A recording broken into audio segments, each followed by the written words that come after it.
Don't do this to me. God! Oh, good for you. And how was it?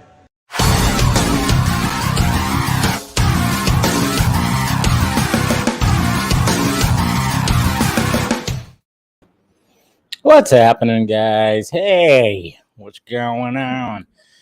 Didn't I just see you? I think I thought I just saw you. Right? Everything good? Everything's happening. Welcome to the Patreon stream that we try to do once a month. Meet the Patreon family, the patron family, and see those guys are, helping support all this. Obviously, every little bit helps. So, bring them on. Let's have a chat. You know me, I love having chats with people. So bring those guys on, and we'll have some fun. So yeah, if you want to be a part of it, just head over to Patreon and subscribe to it. Listing some more ideas to do so. I have some little ideas that I'm going to be putting on the Patreon. A little more stuff, hopefully, that I've been like talking about forever. It feels like, and I think eventually I'll get it there. Probably like, okay, I think I know what I can do when it comes to certain things.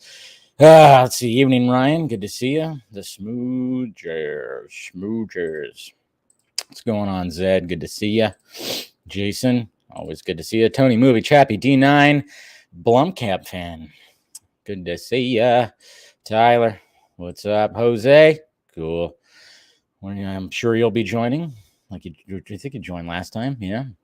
And you're welcome too, and you and other Dodger fans out there, you're welcome. Finally, the Giants beat the Padres tonight, so you're welcome. I mean, as much as the rivalry doesn't want, the Giants to win any game, sure, but Padres are, second place. So there was that. And something you don't see a lot these days is Rodon actually pitched a complete game. That's right. He pitched a complete game. Crazy. Hello there, Alakazu. He actually pitched a full-on complete game, which was great. It's crazy. You never see that, which just shows you he pitched like 111 pitches or something like that. And the last couple of strikes that he pitched were like 98 miles an hour. Dude's a fucking beast, man. Dude's a beast. Let these pitchers pitch sometimes, huh? All right, man. One of these days I'll make this. Yeah. Join the fun. Yeah. Good evening. Hey, hit all the likes. Thank you, Rhea. Always good to see you. Always good to see you in the chat. Well, like, what all about Rhea is she is always like a ray of sunshine, isn't she? You will follow her on Twitter. She's always promoting people's stuff, tweeting, not getting mixed up in any of the BS. She's just a positive. She's like a positive force. That's what I like about her. Yep. And she's always friendly to everyone. Love it. Yo, what's going on? Please. I'll call you SK. What's going on, SK? Good to see you. You walked out of the... Oh, yeah? And what's your first reaction, huh? What's your first reaction? Tell me. What is it? Okay, Red Sox. Did they win today? Appreciate that. And good. Don't lose yeah. I know. What the hell was that? What the hell were those uniforms that she was what they were wearing? They were wearing. I turned on the game and I'm like, what is this? All like these, neon colored. Ugh, that was weird. See, positive. She's always positive. There you go. See, me, I was like, and we're probably going to shit on it tonight. But see, positivity right there. Good. I'm glad you enjoyed it. I'm glad that anybody enjoyed it. I didn't enjoy it. That's just me. But I'm glad that people are actually enjoying it. So that's good. Have you ever been tempted to get on the phone to Zach and ask what the hell's... No, because it doesn't concern him. Nothing concerns him. If anything, I want to get on the phone with Zach and be like, so, what can you tell me about Rebel Moon? What's going on with Las Vegas? If I was going to get on the phone with Zach, I would be like asking about that, because any of the bullshit that is happening at Warner Brothers or whatever the fuck, just doesn't concern him. And like I said I posted a little short video not too long ago, because I was just having fun today. I was watching the game and I was like, hey, I was like trying to think of like a video to do, like maybe try to combine like when Dwayne Johnson and Zachary Levi and Henry Cavill were like on stage, and I was going to make like an edited video where it looks like they're on, and then I was like, wait, that's a little too elaborate, and I don't know if I could find the footage. So then I was just like, all right, well, let me just make a picture. Let me make an image of the three of them at Comic-Con, at Comic-Con. So that's why I posted that if you saw my Twitter. And then I posted like a little short where, I did I posted on TikTok. That's right. I post for China. Yeah, the China TikTok. That's right. I'm on there. If you want to follow me, let's do it. No, but yeah, so I posted that, and then of course I just used their effects, and then I posted the YouTube short just to be like, hey, wouldn't that be awesome if Henry Cavill showed up on stage with Zachary Levi and Dwayne Johnson? It's not going to happen. Sadly, it's not going to happen. I think it's just, who knows if it, but then you never know what could happen. I mean, it's too short a notice. It's happening, SDCC is happening this month, so I highly doubt anything can really get cobbled together like that at the last minute. I don't know. It's all very strange, but would be cool. But then I said, watch out for the bullshit out there, because I got sent a couple of times from people that were sending me stuff that were saying that there's going to be big announcements happening when it comes to the Snyder-verse, and I'm like, oh, here we go again. Why? It just seems like some of these, again, sites or scoopers or whatever the fuck, they just know that there'll be people that'll swallow anything up, and they'll just say like, oh yeah, something's going to be announced at something and something and something. I mean, I remember at one point when those lovely scoopers that are really no longer around were saying that things were going to be announced at good old Justice Con. And it was funny. It was funny how that was. They were promoting that things like, I forgot exactly what it was, but those guys were even promoting that announcements were going to be happening at JusticeCon. Funniest thing, because I remember just going, that we can actually talk to the people who are organizing this, because we know that. Nerd Queens, Meg, we know. And it was funny because I was talking to Meg and being like, can you believe this shit? Why are they saying that something's going to be announced at JusticeCon? He goes, I know. She was like, I couldn't believe it, and blah, blah, blah. And it was just really ridiculous. Anyways, no, you're too kind. You're too kind, Rhea. I kind of want to see Thor. You know what? Do it.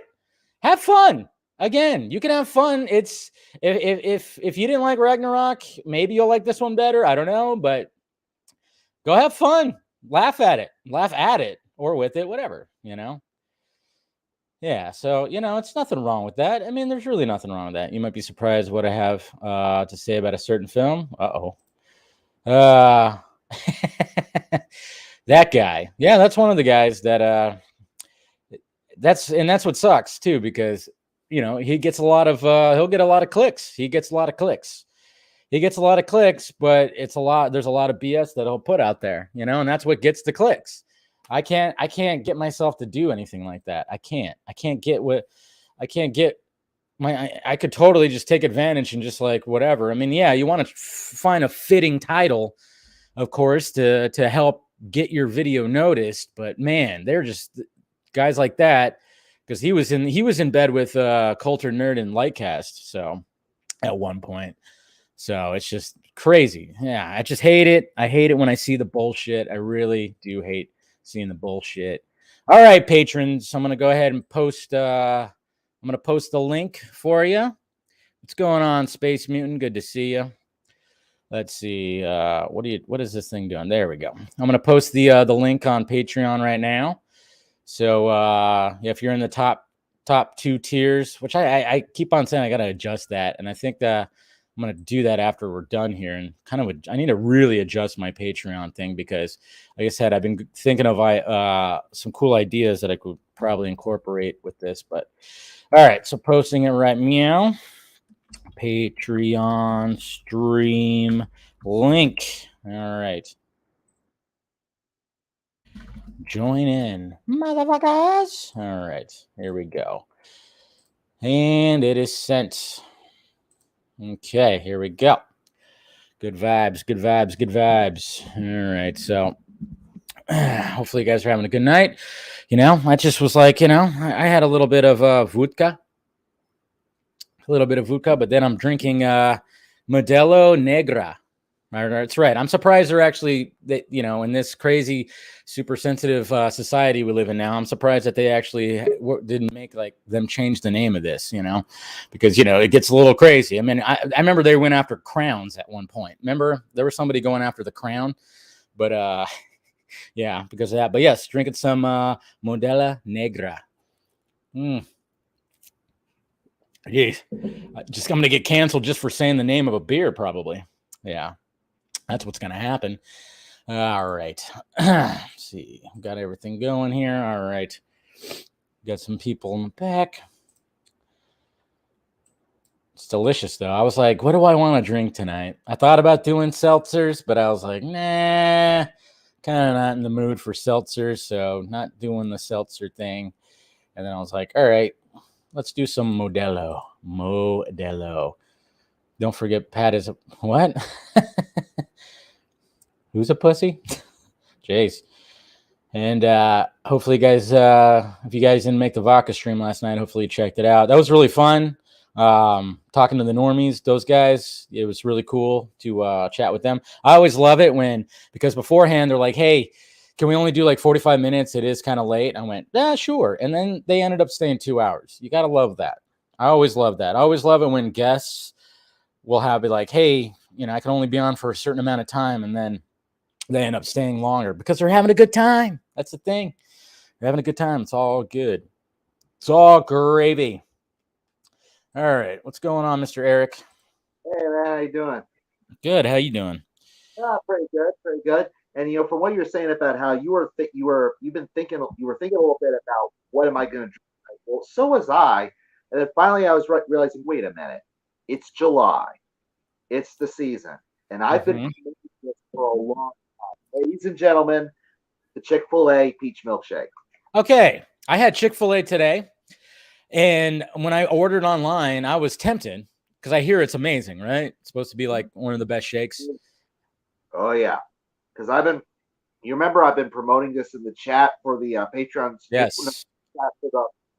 For like your streams for a long time. You have. That's right.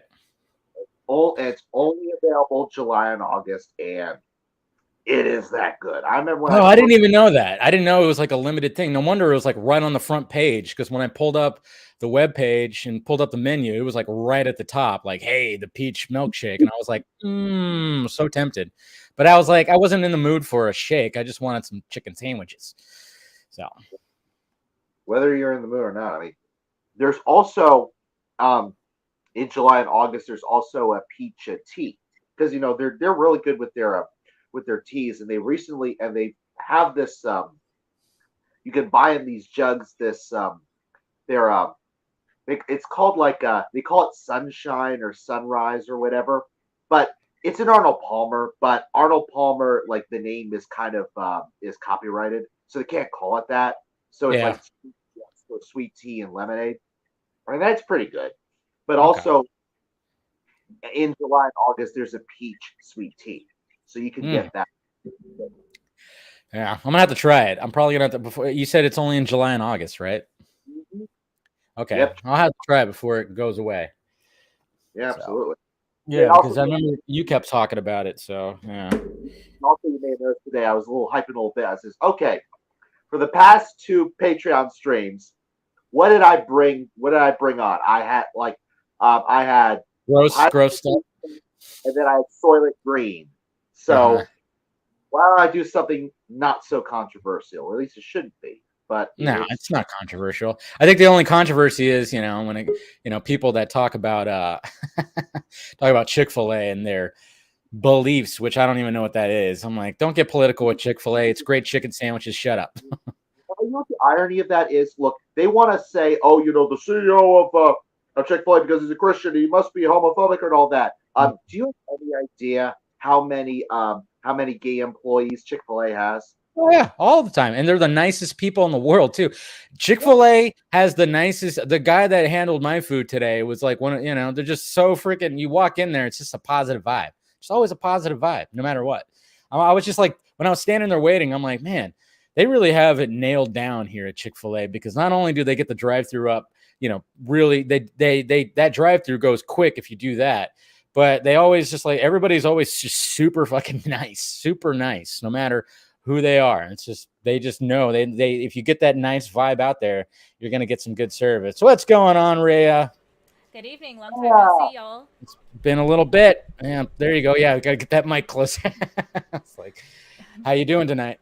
I'm doing great. Yeah, I just saw Thor on Thursday, so like I usually lose a lot of like the more like finer details of a movie a few days after I see it. So like y'all have to keep me accountable to like things that I flub up if I'm like going on a rant and I'm totally off. So yeah, just apologies in advance.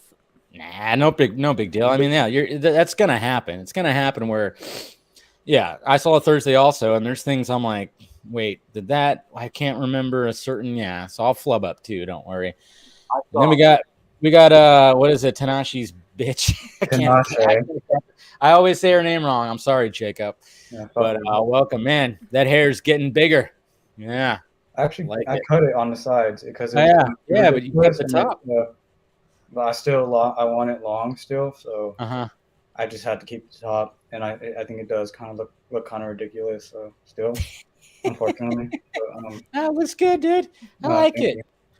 Yeah. Hey, my mustache is getting ridiculous, man. I haven't trimmed it since I started growing it. Oh yeah, I think you need to trim that for sure. I know it's starting to get to that point where I'm like, it's no longer a goose stash. It's full on. I'm a cowboy now or something. I don't know. Yeah, it's getting to that point. I would say, Dave, if you just cleaned it up a little bit, it really. Yeah, I don't know. We'll see what happens. I don't know how long I'm gonna keep it though. It's kind of getting on my nerves. And then I'm like, because now I have to like comb it. I literally comb it after the shower. I'm like, wow, I gotta add this to the routine now. Jeez. Do you use like those grooming products for your facial hair?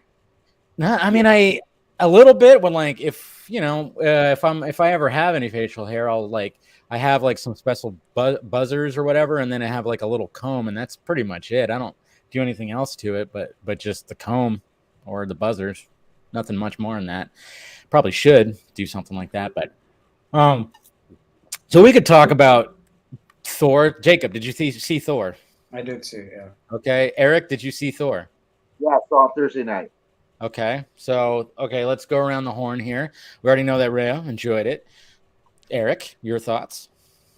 It's better than Ragnarok, and I gotta tell you, I was one of the guys that like I went in, sat down expecting to hate it, but I was like, this is so help me. This is actually improving. Like, what pissed me off so much about Ragnarok was how often forget about his humor, because sometimes his humor works and is funny. Sometimes it's just But what pissed me off so much about Ragnarok was how often he was like, it seemed like he was going to set up a dramatic moment, and then he jerks the rug out from under it. Like, to this day, the moment in the entire MCU that I hate the most was the Rock guy, Korg.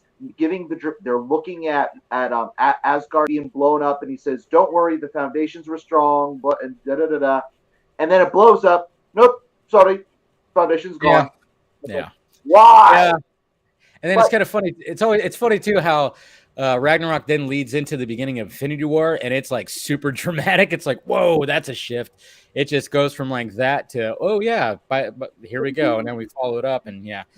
And spoilers for anybody. Yeah, thank you, Ray, for putting that in the chat. Yeah, we'll probably be talking some spoilers. It's whatever. Yeah, a lot of people seen it. I think we're all right. It's been a few days. And the guy that said in the chat that said, hey, I think I would still want to see it, says, yeah, because again, I was surprised because I was expecting the Ragnarok, especially based on what you said about it with your thoughts on it. But and there were moments where it's a dramatic moment, and then there's some dumb jokes, but they weren't as bad. And I gotta tell you, like the two strongest elements of the movie are Gore and Jane. Yeah, I agree with that. I gotta say, like for the first act of the movie, Thor is like the Ragnarok Thor with the dumb jokes and all that. But over the course of the movie, he gets more and more respectable. To me anyway. I found him like where at first, like when he first talks with the kids, that he's like it's kind of like he's very awkward and all that, but then he's getting more and more confident, he's getting more joke, and it's like, hey, I can see the Thor from the first movie. Huh. Which I actually watched the first movie. I watched the first two movies. I also watched Dark World today. I watched both of them. I was like, all right. And I might, after we're done here, I'm probably gonna fire up Ragnarok to see. Maybe I'll like it, well, more. I don't know. For right now, I'm just kind of like, I was just very disappointed in Love and Thunder. So I'm like, I don't know. But watching that first Thor, man, it's just, we've come far. We've come pretty far. If like his like Waititi's time on Mandalorian, like when he was directing episodes, but under the authority of Jon Favreau and Dave Filoni, I wonder if I couldn't help but think that from that experience he learned the need to preserve the drama. His episodes of Mandalorian were actually they were good. Yeah. They were. So maybe he learned from that at least a bit. Because I don't know. It's hard to get a gauge on Taika because people have been tweeting out some of his interview stuff, and some of it I'm like, you're supposed to be promoting this movie, dude. What do you? I mean, I think like it's trying to decide like, okay, obviously he's mostly joking because he's just a jokester, but man, sometimes I'm seeing some of the stuff like he said he doesn't like director's cuts and directors suck. Director's cuts suck. Some of them suck, and directors need to be controlled or whatever. I'm like, all right, that's not good. I think he said something. I forgot what else was also being said and put out there. But there's other things. And I'm like, this guy is just. But at the same time, I'm like, I think he's just mainly joking with people. Oh yeah, there was that one where he apparently asked Natalie Portman to be in his Star Wars movie or something like that. Not remembering that she was Padme. And I think that was. But if you watch that video when he says that, you could tell he's joking. But then, of course, like if you. People that hate the guy, they're gonna be like, look at this idiot, look at this asshole. It's like, relax. I think he was joking a little bit, but he's an interesting character for sure. But Jacob, your thoughts on Thor? Well, I went in going with pretty low expectations, right? Yeah. And I was expecting those kind of moments from like, I don't know, say Ragnarok, and it's definitely just a mixed bag for me. I'm still like thinking about it, and like, I don't think I like it though. Yeah. But I was expecting way more of that in this movie, but it was there was some of that in some moments where I was like, okay, that's good, but I don't know. It's a mixed bag for me ultimately. Okay. And Rhea, give your full on thoughts. Yeah, just from like an overview, I think like a weak point for me in the movie was the weapon love triangle between Stormbreaker or polygon, I guess. Between Thor, Mighty Thor and Mjolnir. Sorry if I'm mispronouncing that. Stormbreaker. Yeah. I wish there was some sort of payoff where Stormbreaker sacrifices themselves to save them, and then there would be some sort of qualifying or qualification for their deep feelings or resentment that that whole strife or ongoing joke I should say is taking place throughout the movie, but there was no payoff to that joke, it felt like. So that was a weak point for me. Like if I had to just like give it a rating, I would probably say like maybe a 7.5. And unfortunately, that's kind of how I've been feeling about a lot of Disney Marvel stuff in the last couple years. It's like it's above average, but nothing really like impactful as much as like maybe like previous years. Certainly like pre-pandemic for me personally. Yeah. Okay. No, yeah, you're right about that. That whole love triangle with those, it was like, it just felt like a Saturday Night Live sketch to me. It was like a weird bit. And I'm like, okay, I see what you're doing here. But yeah, there could have been some kind of payoff with it or something. I don't know. Yeah, based on that, like early up, like for me, like one of the strongest parts of the movie's plot is the whole Thor and their romance, like the backstory. By the way, the backstory to me anyway actually gave a bit of a context to why he talks with this like kind of surfer dudeish kind of talk like in Ragnarok, and so I kind of get the idea that he learned that from his time on Earth with Jane. Like Jane was like introducing him to this like party life and so on. So he was learning from that. Yeah, because you can watch the first Thor. He's just like, you can't say that, I'm mighty Thor. He's very much, and now he's just like, and just kind of whatever the hell, just a little awkward, a little weird, and everything like that. But look at that, we got Mr. Jose. What's up, buddy? Hey, what's up, guys? Are you laying down again, and in the dark, or what's going on? You don't want to show your face again. You know me. Even though your face is right there. I know. I feel like my face is all stretched out. It took me like 10 minutes just to get this profile picture. it is a little. It does. Yeah. Right? Yeah. It looks like it had to fill the circle. I'm so coming right for you. 3D. It looks like it's like Porky Pig coming out of the Looney Tunes thing, like bam. Oh man. But we're just talking some Thor. Did you see Thor? No, I didn't see it, but I hate it. Still watch it though. But I don't know. I'm just gonna wait till it's on Disney Plus and check it out there. Honestly. All right. Yeah, let's go watch it. You mind if we spoil it while we're talking about it? Huh? What's that? Do you mind if we spoil it while we're talking about it? No, go ahead. Spoil all you want. I mean, I already saw some spoilers online too, so I really There's really not a lot to spoiled. I mean, I didn't even do my spoil. I thought about doing my spoiler review today, and I went, "What is there to really talk about when it comes to spoilers that I would need to?" Well, I definitely didn't have a weapon love triangle on my bingo chart. Oh yeah. I mean, there's that. I was gonna be like a Valkyrie and Jane love triangle, but no.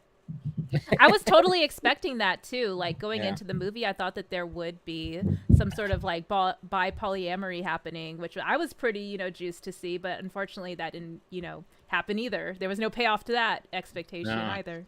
There's a lot of things that didn't really have a payoff, and I don't know. It was just. Did you guys notice that the famous Valkyrie licking the sword thing isn't even in the movie apparently? Not even in the movie.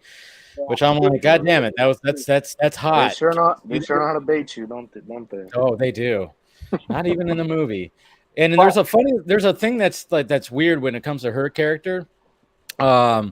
Obviously it's even said, and like even just rewatching, the first Thor, they talk about how, I mean, they're all warriors. They all want to die on the battlefield, and even when it comes to her, Valkyrie, she wants to die in the battle. She says that she wants to die in the battlefield. She gets injured, and then when they have this hospital scene, she goes, I'm not going to go because I'll die. And I went, wait a minute. I thought you said you wanted to go die. It was like contradicted. It was like, I remember just like looking, I was like, wait a minute. Didn't she say earlier in the movie that she wanted to die on the battlefield? Now that she has a chance to, even though she's injured, she's like, no, I don't want to go because I'll die. I was like, what? I was like, wait a minute.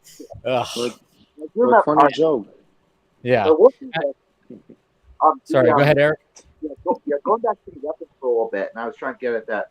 In the backstory, when Thor, without realizing it, gives like a bit of a spell onto Mjolnir, because he tells Mjolnir, and then it lights up a bit, and then that leads to what happens throughout the movie. And that's very fascinating. But again, we're talking about no payoff. I would like Thor. Who's tapping? I know who's tapping because it's cutting off Eric's audio. Jacob. Yeah.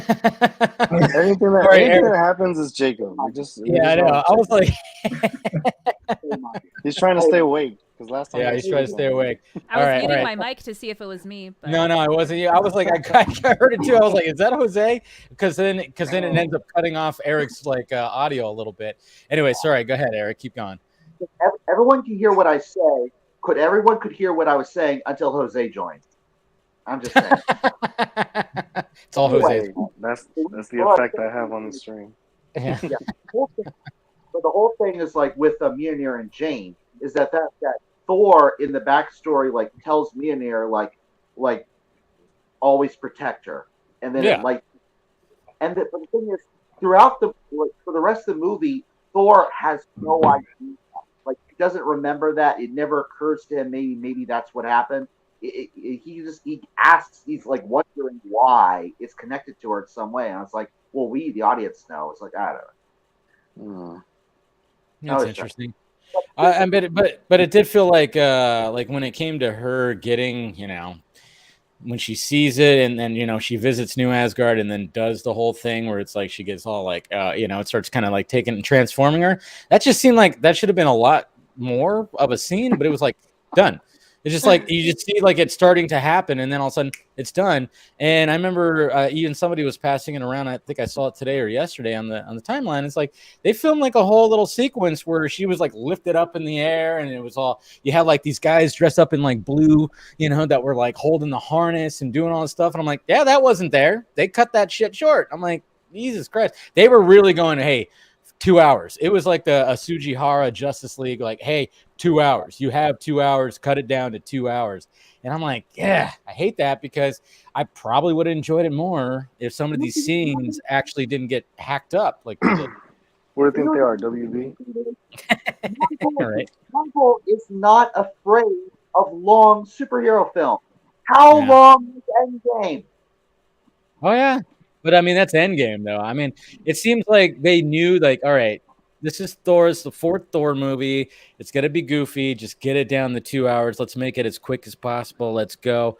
And you know what I think it is. I think it's a lot of them listening to people's. A lot of people, especially on Twitter, I've seen a lot of people like, remember when movies used to be just an hour and a half? Yeah. Remember when movies used to be 90 minutes? Like you could tell a good story, and it's like now it's like these movies are just getting shorter, and you're not having these big long blockbuster type of movies. I know, right? Sad. It's sad. Movies used to have intermission. Yeah, I know. Let's bring that back. I mean, if we're gonna do, let's just bring that back. Have an intermission. Get out. Stretch your legs. Go to the bathroom. You got it. They should bring that back. Maybe, I don't know. Like, obviously we could. I remember when I was like catching up with the normies stuff before they came on last night. I remember I remember seeing part of their reaction to Zack Snyder's Justice League, but I just like yesterday I was like, all right, as I'm working, I'm just gonna put it on and see like the whole both parts, as opposed to just like all right, let me get to that part where let's see what their reaction is to that scene or whatever the hell. I just let it play through, and I mean they were talking about that too. Like, there's no way that this would be put in theaters because of that. And I'm like, yeah, you're right. They're right. And you know what also broke my heart too, because I know this was like, it was a year ago that they posted this, obviously, but they were like, wait, they're not gonna do it. They're not gonna go anywhere with this. They're not gonna capitalize on this. Dark Side, what the fuck? They kept on saying like that kind of stuff. And I'm like, oh man, yeah. Doesn't that suck when you just kind of think about it? It's like, as of right now, it's like, yeah. They're like, nope, there's nothing happening more over here yet. Not right now. It's not gonna happen right now. And it's like, yeah. It's crazy when like people and who don't know the whole situation go, wait a minute, they're not gonna do more of this? What the fuck? Like, yeah, that's what was kind of breaking my heart when I was like watching that again. It's like, god damn, it sucks. And it's not like we even had like some time to like digest the movie or like process it, because it was like the fucking Monday right after the movie came out. They're like, nah, we're not doing anything else. So like a lot of these people that reacted to it, they already knew that, because the news came out so fast that they knew that there was going to be nothing after this for now. Ugh, sad, man, sad. But yeah, back to Thor. I mean, obviously there's two mid-credit, post-credit scene. I like the post-credit scene more than the mid-credit, but I was expecting at least one of them to be another like dumb punchline joke, like and neither of them were. They're both kind of stupid. They weren't. Yeah, because like sometimes usually the post-credit scene is like some kind of just like I mean, you look at Multiverse of Madness, it's just Bruce Campbell. Oh, we're back at Bruce Campbell's little cameo or whatever the hell, and it's just like, oh, okay, you waited for that shit. But when it came to this one, I was like, oh, hey, what's his name showed up right there, and I was like, both of them were even like, okay, the mid credits kind of setting up possible villain if there's going to be a fifth Thor movie or whatever, and then the last one was like, oh shit, there's Jane going there, and there's what's his name. So yeah. By the way, and this is a question. Like when I first saw the movie, when my friend and I went, when we went to the movie, we saw it, and then we left. I was like, wait a minute, the eternity grants you your wish. So why to be healed? And then someone told me, well, Eric, in the movie, was the and he was the one to enter the first or something. He's the one to wish, and Thor didn't. And it's like, well, okay, that's the only explanation that possibly makes sense. I don't know. You remember that? Yeah, I mean, it was weird because, because obviously we're getting the story told to us by Korg, of course, the director. Oh.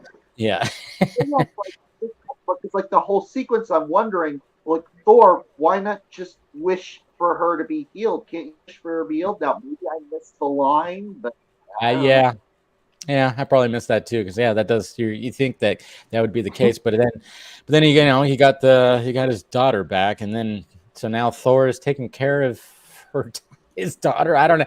It was like, and then they said the title at the end. See, and then you have Love and Thunder. I was like, oh, so that's what the title is. Okay.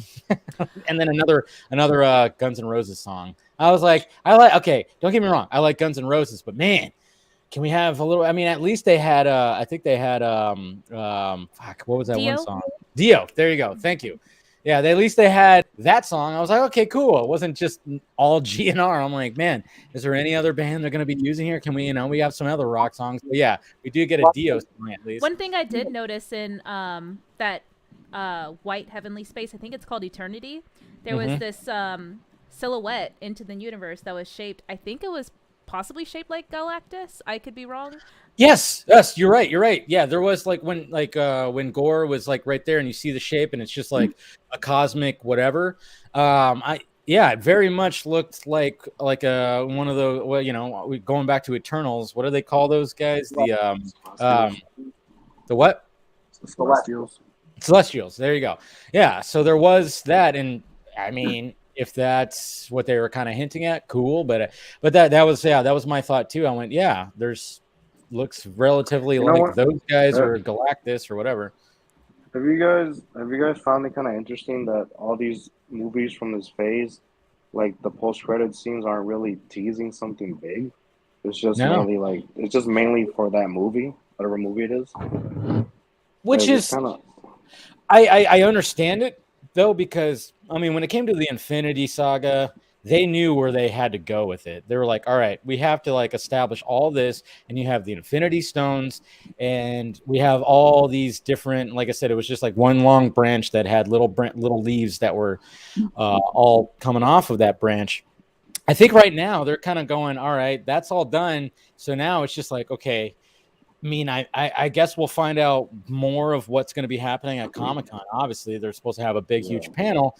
But, I mean, I guess Secret Wars is probably something that might be in there. But I just think when initially they started all this, they had literally an end game. They had an end game. They knew exactly where they were going to go with it, with the gauntlet and all the stones, and then of course resolution of that. So I think now they're kind of going, all right, well, we don't exactly know full on. So that's why I think when it comes to these scenes, they don't really, a branch off into, it's not leading to the next, which I actually kind of like that. It's not, oh yeah, we're not waiting for the next thing.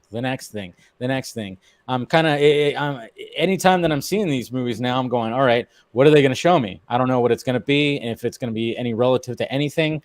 And sometimes, yeah, it's not like leading to the next movie or anything like that. What's the next movie? Black Panther, Wakanda Forever, right? Yeah, I guess. Yeah, November. I would even say that to that point that some of the end credit scenes from past movies too still have not really led to a payoff. Like in Guardians of True. the Galaxy 2, like we still haven't seen like the outcome of Adam, like which I'm expecting is going to happen in Guardians of the Galaxy 3. But there was Yeah. no allusion to it here when we saw the Guardians. They just were sort of off on their next random adventure to save the day. And on like my reason for bringing that up is that for one of the end credit scenes, there's this, scene with Zeus, sort of like, kind of like, really just being resentful about the fact that humanity has like looked towards so-called superheroes. I think that's what he says, as opposed to like as opposed to like, looking to the gods for, salvation or help and things like that. So that deep-seated resentment is starting to, that's basically like what I perceive as a possible plot thread for the next Thor movie. Yeah, it could be it. But there's no like defined, like to your point, Dave. There's no defined timeline for when or if like we'll see a payoff for that expectation. Exactly. And let's bring in Mr. Doug. What's going on, Doug? How's it going? Hi, Dave. What's going on? No, a lot. How you been? Good. We're just talking about some Thor right now. I don't know if you saw it. Absolutely. IMAX on Thursday. What'd you think? Well, about 2/3 of the way through, I was full on Roger Ebert North. I hate this movie. I hated the fact that the recap was like played for jokes. I hated the costume. I hated the fact that the Guardians were completely and totally wasted. I hated the goats. I hated Zeus. Oh my God, the goats! I forgot about the goats.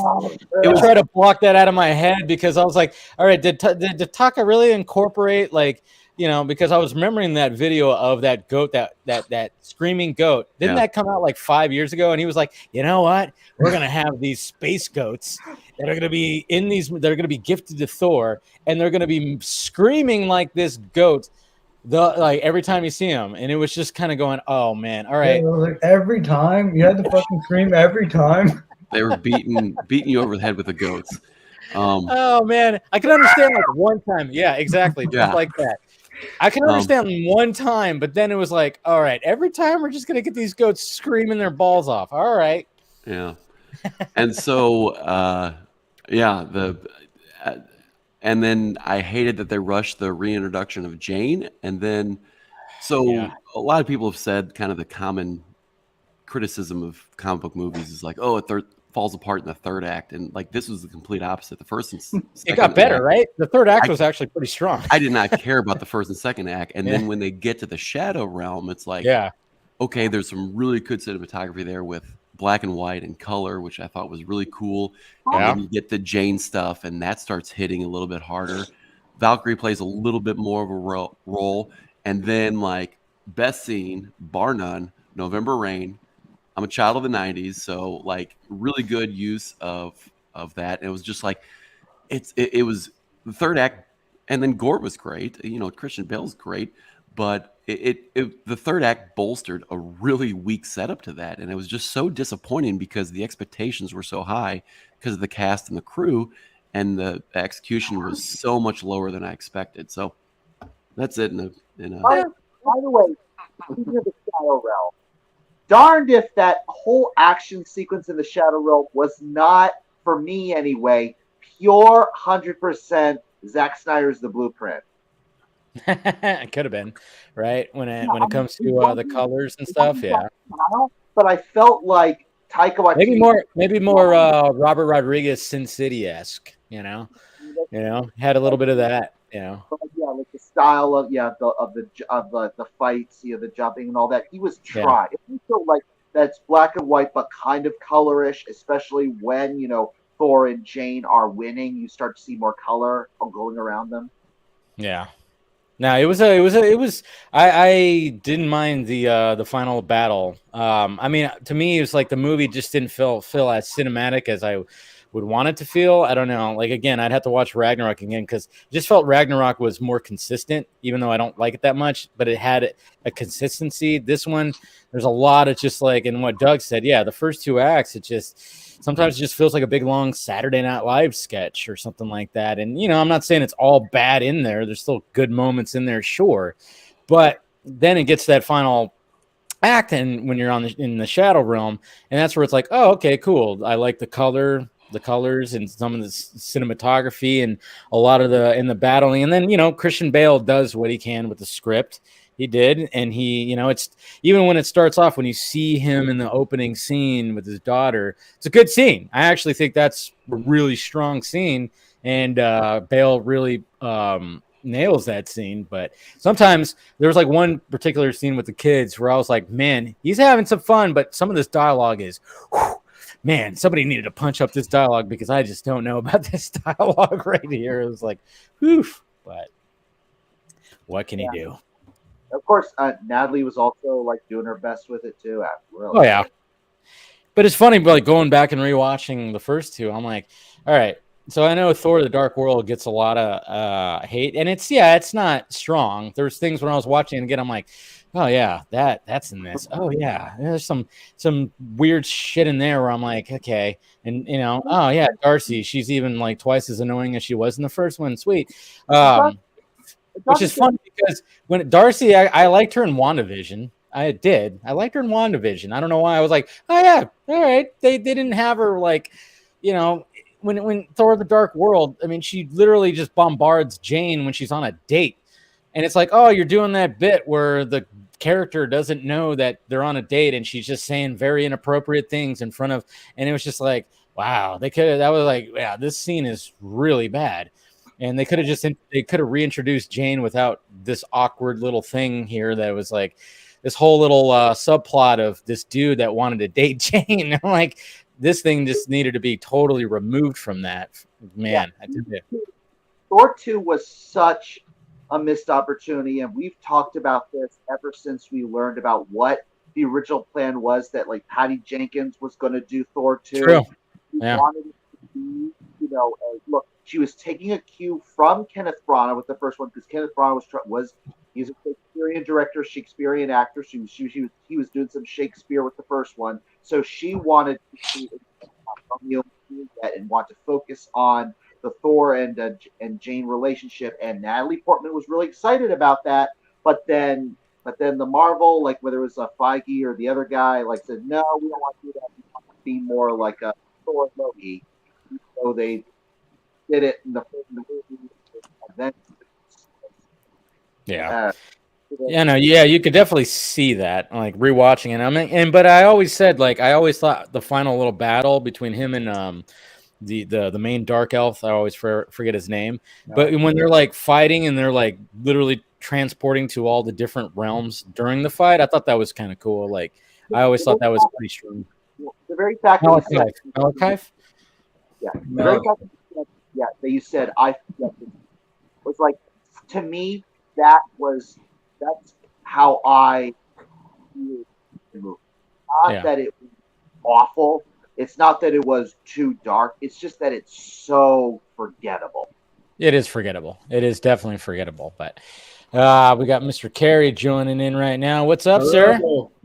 Hey, nice shirt. I think we're wearing the same shirt. Possibly. Yeah. Nice. Yeah. Yep. How's it going? Going all right. Just finished some dinner and conversation with my family. I'm out in Colorado right now. Nice. Cool. And I am reading your Man of Steel storyline, I swear to God. I am on page... What page am I on? I'm on page 4. Okay. So I've been like going through it. It's 34, yeah. Hopefully it makes sense. No. I actually like the opening and your introduction for Brainiac, what you're talking about, and the colonization and all that stuff. I'm really digging that aspect of it. So, but yeah, Carey, he has like a nice little outline of a story for like a Man of Steel 2, very detailed. I was like, at first I was like, oh yeah, cool outline. I was like, oh man, 34 pages. Oh shit. There we go.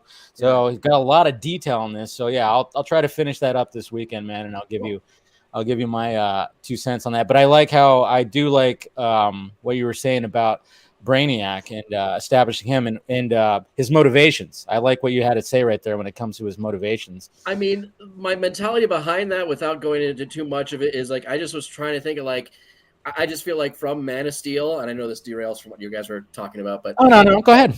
From Man of Steel, I just What's that? Thank you. I said this is much better than talking about Thor. So please, go ahead. I did like Thor: Love and Thunder. I don't love it, but I liked it. So well, we'll get your 2 cents after you talk about this. But no, because I very much felt like with Man of Steel, I feel like they left some plot threads hanging that were never even addressed in BVS or anything like that. Like I upon watching, Man of Steel, and when Jor-El and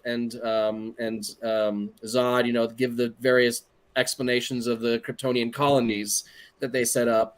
When Zod and his army, they go around and look at the different colonies that are kind of around all over the place. They said they're all dead.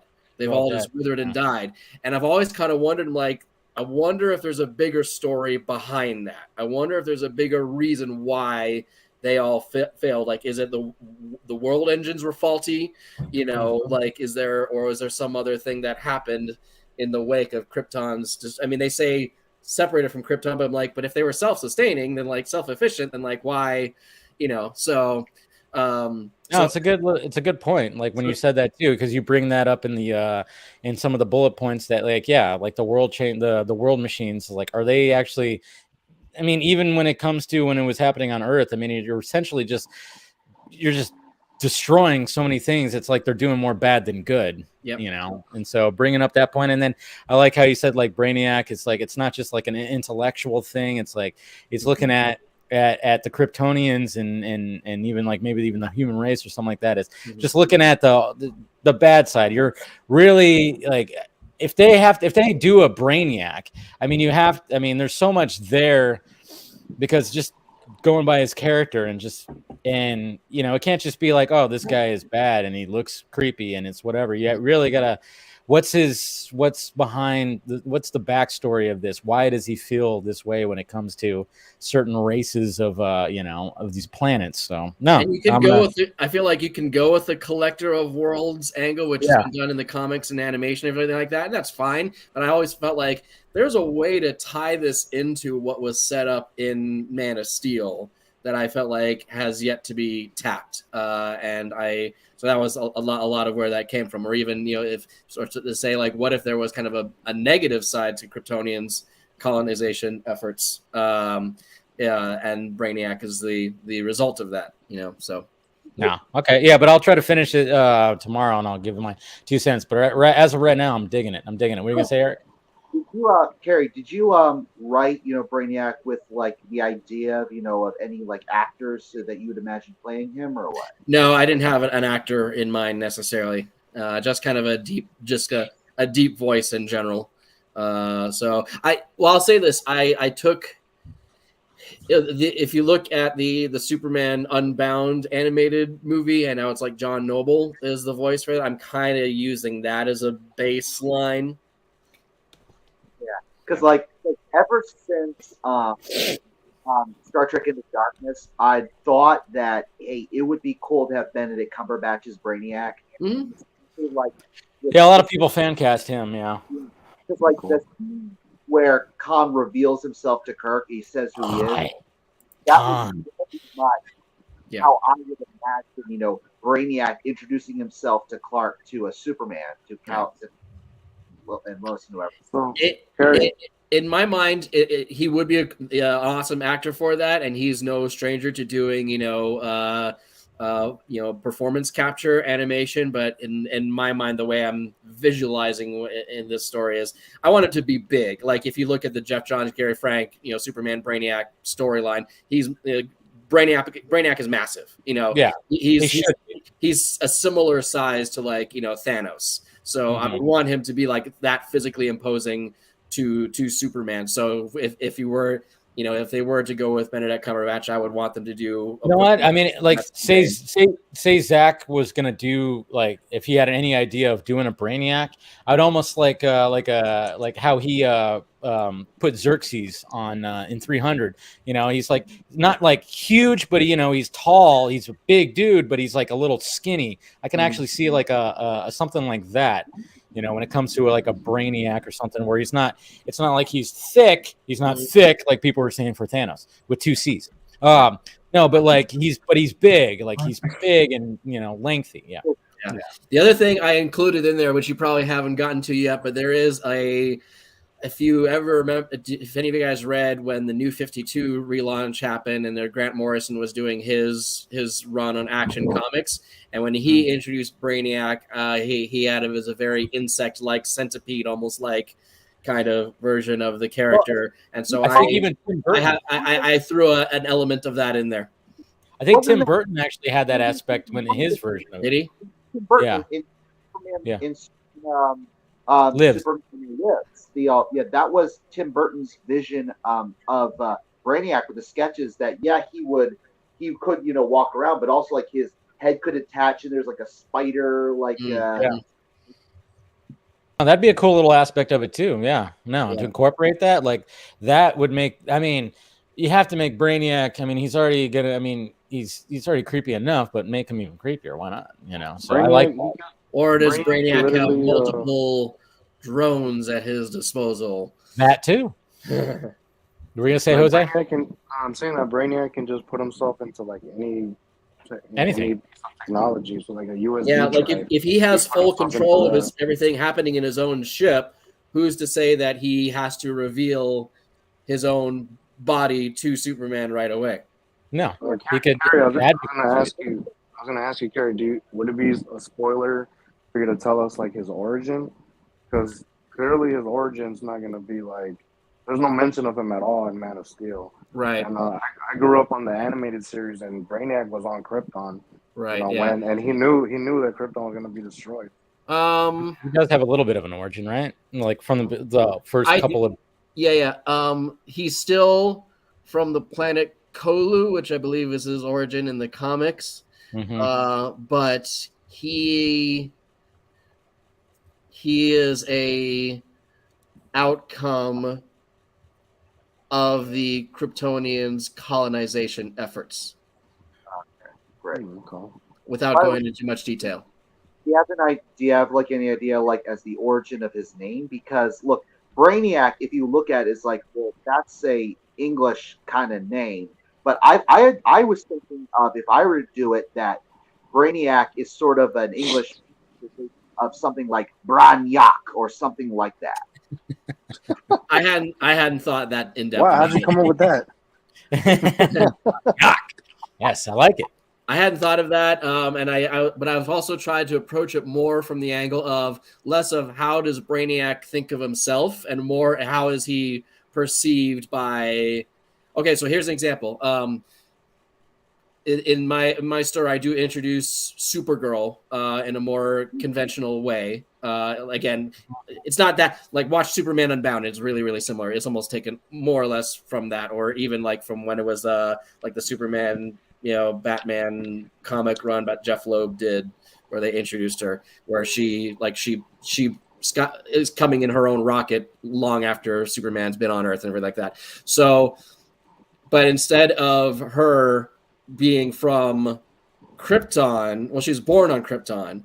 But her family has been on one of the other colonies. It was like the last surviving, thriving colony. And rather than being Kandor, because we're told General Zod is from Kandor, so that would mean Kandor would have been on Krypton this whole time. I said, okay, let's switch it and let's make it Argo City. And let's say Argo City was the capital of, or maybe was the colony at this one point. And the way it opens is Argo City is under attack.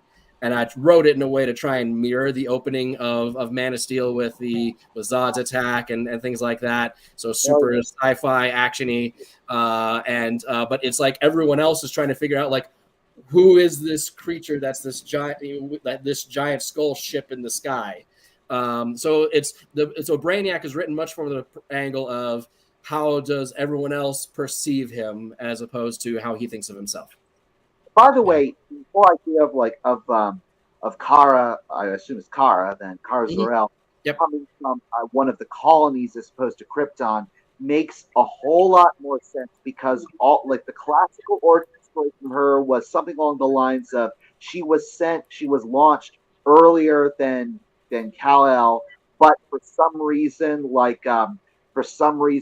maybe like her ship got caught in something or whatever, using suspended animation. So when she finally does show up on Krypton, she comes out weaker, younger than Clark. Mm-hmm. I decided for a couple other reasons too. I decided to age her up a little bit. I decided to make her 18 years old, and that's the age when she leaves Argo City. But then, because of the way her travel through space and what happens to her ship, she's basically in suspended animation the entire time. And then when she lands on Earth, she's the same age, and she was partially sent to escape the destruction, but her parents were fully aware of what Jor-El did in sending Cal to Earth. So their thinking was, you'll get there at about the same time, so you can help raise Cal. You'll have to find him and help raise him. But now she lands there and she's like, but wait a minute, you're a fully grown adult now. Now what am I supposed to do? So imagine then in the backstory you would see them, conversing with Jor-El over communications or whatever. It's not Jor-El, but I again trying to mirror things from Man of Steel. She gets a command key that has the consciousness of her parents, of Zor-El and Allura. And here's another thing in my story. I tried to make sure when I started writing this, it was before Zack Snyder's Justice League came out. And so going off of Justice League, Silas Stone was still alive. Shit. And so when I originally wrote it, Superman was going to be interacting with people at the ship at Star Labs, and Silas Stone was going to be that guy. But then when I was like, well, shoot, I want to follow this up from Zack Snyder's Justice League. So now what I do is like, wait a minute, Cyborg can slot in here perfectly. And I was able to make him actually a pretty prominent supporting character and start to really set up a kind of a fun relationship between him and Kara. And that's the other reason I aged up Kara a little bit to be 18, because if you think of Cyborg is maybe like probably 22, 23. 20, yeah, he's in college age, post-college age. So they'd be able to relate to each other a little bit. They'd have that youthfulness to be able to relate to each other. He's been through a similar amount of loss that she's experiencing in wrestling with the loss of her own family and this whole new world that she has to live in. So Cyborg and Brainiac's very technologically based as well. So having him, you have to have a cyborg in this story. Yeah. So he really slot in perfectly for that. Yeah. And so, but anyways, so when Kara gets there, she has the command key, like Cal had his, right? So they're able to use the scout ship and her command key in order to retrieve more information. That's cool. I like that. And then we got Mr. Phil showing up. What's up, Phil? Hello. Guys, how's it going? Happy Saturday. Yeah. Happy Saturday. Nice shirt. Stay golden, everybody. I love it. Stay golden. Yeah. You missed all the Love and Thunder spoilers. I haven't seen the movie. I have not seen the movie. I see it tomorrow at 9:30 in the morning. Okay. Well, we're pretty much done talking about it. I think we've Carrie, we wanted to get your 2 cents on Thor. Fortunately, I mean, mine is really similar to what Travis shared on Vodka Stream last night, which was like I like Ragnarok. I don't love Ragnarok, and I accept it for what it is. And I'm not really. I haven't seen Jojo Rabbit or hardly any other Taika's stuff, so I really like both the first Thor movie, and I like the Dark World too. There's a lot of really, really enjoyable stuff there. So the pendulum swing for Thor is one that I am not that favorable to, but I don't hate it either. I'm just kind of like, well, it is what it is, because I think the reality is I remember hearing this rumor that sometime around after Age of Ultron, that Chris Hemsworth basically went to Kevin Feige and was like, I want to keep playing this character, but I'm dying here. I remember hearing about that too. Yeah, he's just like, it's so flat. I want to be a little more comedic. I want to have more fun. There are Thor. I mean, from what I've not read them, but from what I've been told and what I've heard, there are Thor comics that go into the really weird and wacky and really kooky stuff. Like Thor's been turned into a frog, apparently. So there's a lot of stuff to justify the decisions they've made. And I think Kevin Feige was ready for something radically different with what Taika brought to the table. And from what I gather, especially based on, I was at Comic-Con in 2019 and they brought Taika out and they brought, Hemsworth out and the rest of the cast to announce Thor Love and Thunder. So it's like, I think Kevin Feige really, really likes Taika, and Taika, again, whatever your individual mileage is, he seems to be someone that Hollywood is looking to as a hot new, director, with a very unique take on things. And I think that's the reason why Natalie Portman signed in to come back. She's like, oh, I get to work with Taika. And his humor is what it is. It doesn't fully I think it's funny, but it's also over the top. And in this one, it the definitely. more I hear that name, the more I just want to get drunk. Well, what's funny about like even with him and this movie, and I've said it, especially with the season finale of The Boys.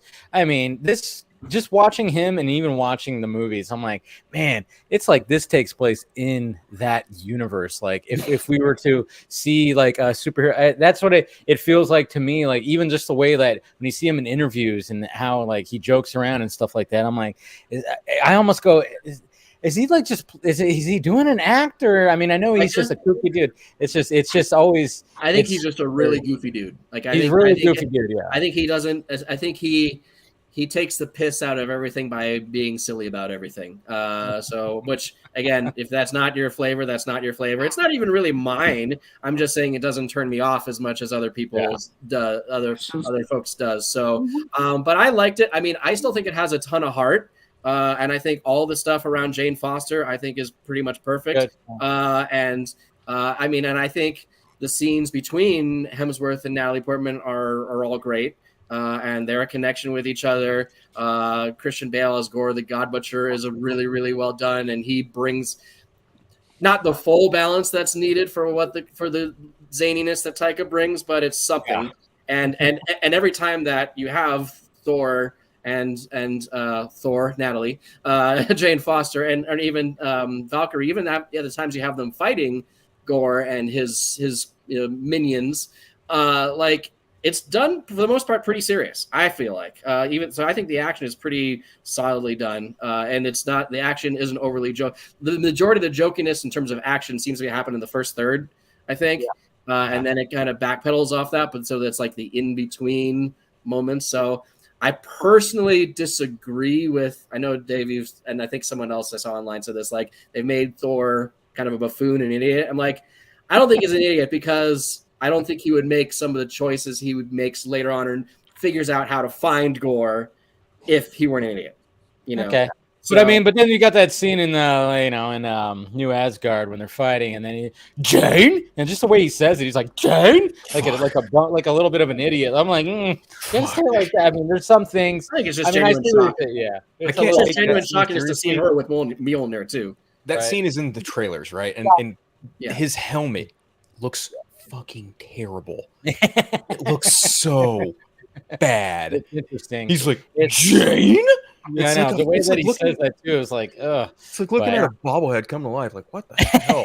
So even though I like the movie, my preference would be after this, although I don't think this will happen. My preference would be, I was like, okay, we've had the crazy zany Thor 2 movies now, and I did cringe a little bit, not so much at stuff with Thor, but like there are some things that Taika repeated from the first from Ragnarok. I'm kind of like, okay, you did not need to play that note again. It was something in Asgard, I'll just say, or New Asgard. So I'll just leave it at that. So I was like, you did not need to play that note again, and you just went to the well because you want to. And like that's the other thing too. Like I really don't. Again, I like it, but like I don't like how even in Ragnarok, I never liked in Ragnarok how he so easily dispatched the Warriors 3. Yeah. Like he just removed them so quickly without any real thought. Just like, come on, these were pretty well developed characters from the first 2. I hate that so much. He plays them off like a joke again, and then even for a character that is brought back, I was like, oh, cool. That person's not given the due reverence that I think they ought to. And so I would prefer they move the pendulum back to a more serious Thor, somewhere between the first couple movies. Infinity War really is the best balance. Infinity War, yes. Infinity War, like Thor came back and it was like, oh, hey, here's the Thor that I like. I like this arc. And look at that intro.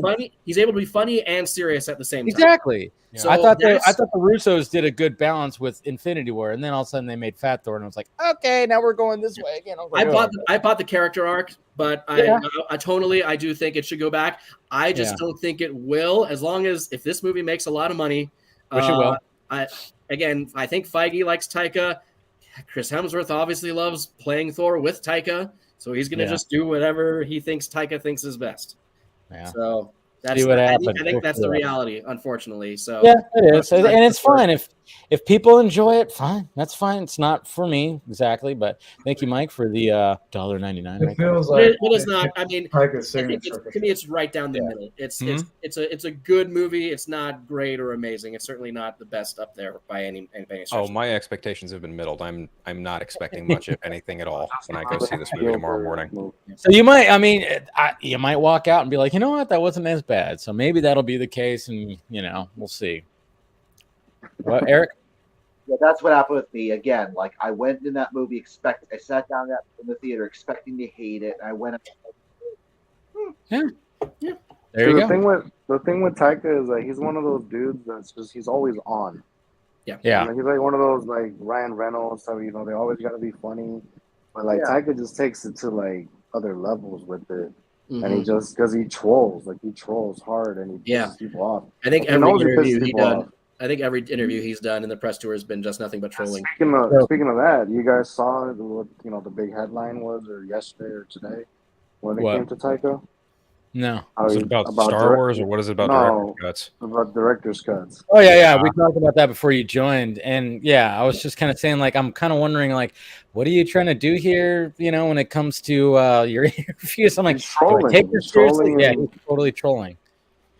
He wants people pissed off. Like he wants people talking. Like because it's like, come on, he's a filmmaker. He's a goofball. He's a clown, but he's a filmmaker. He's made other movies before these movies. So how are you gonna? You're basically insulting other directors, He said director's cuts suck. By doing directors that, I get it. Like I said, I get you want to be a funny guy, you want to be on all the time and make jokes, but like maybe just take it down a little bit. Bring it back a little bit. Yeah, I see what you're saying.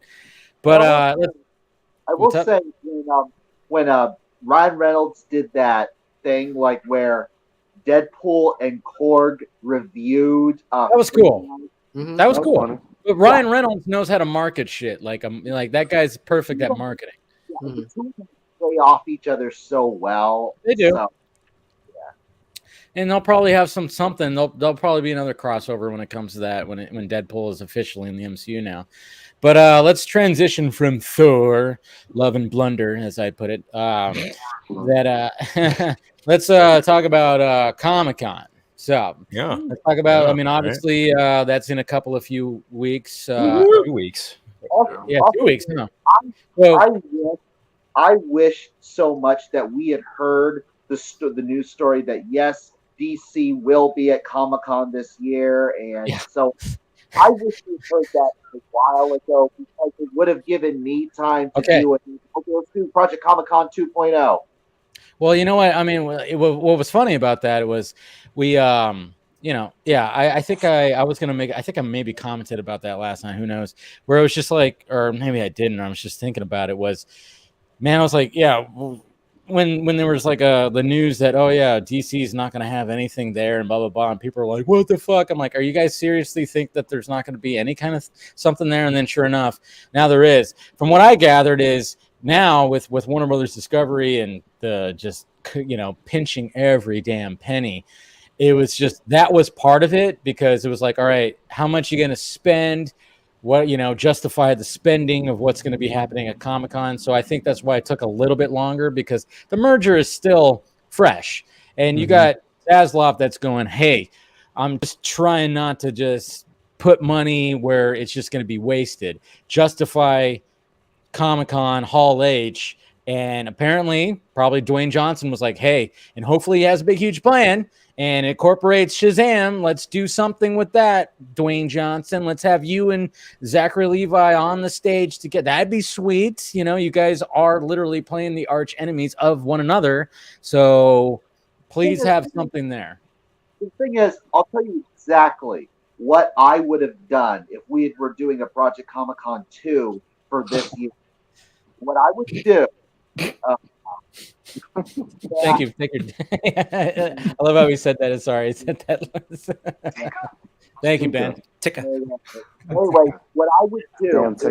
Remember how like stage one of Project Comic-Con was the 2-hour airborne banner that would just fly on Comic-Con 2 hours in a row, 2 hours. Was release a Snyder cut.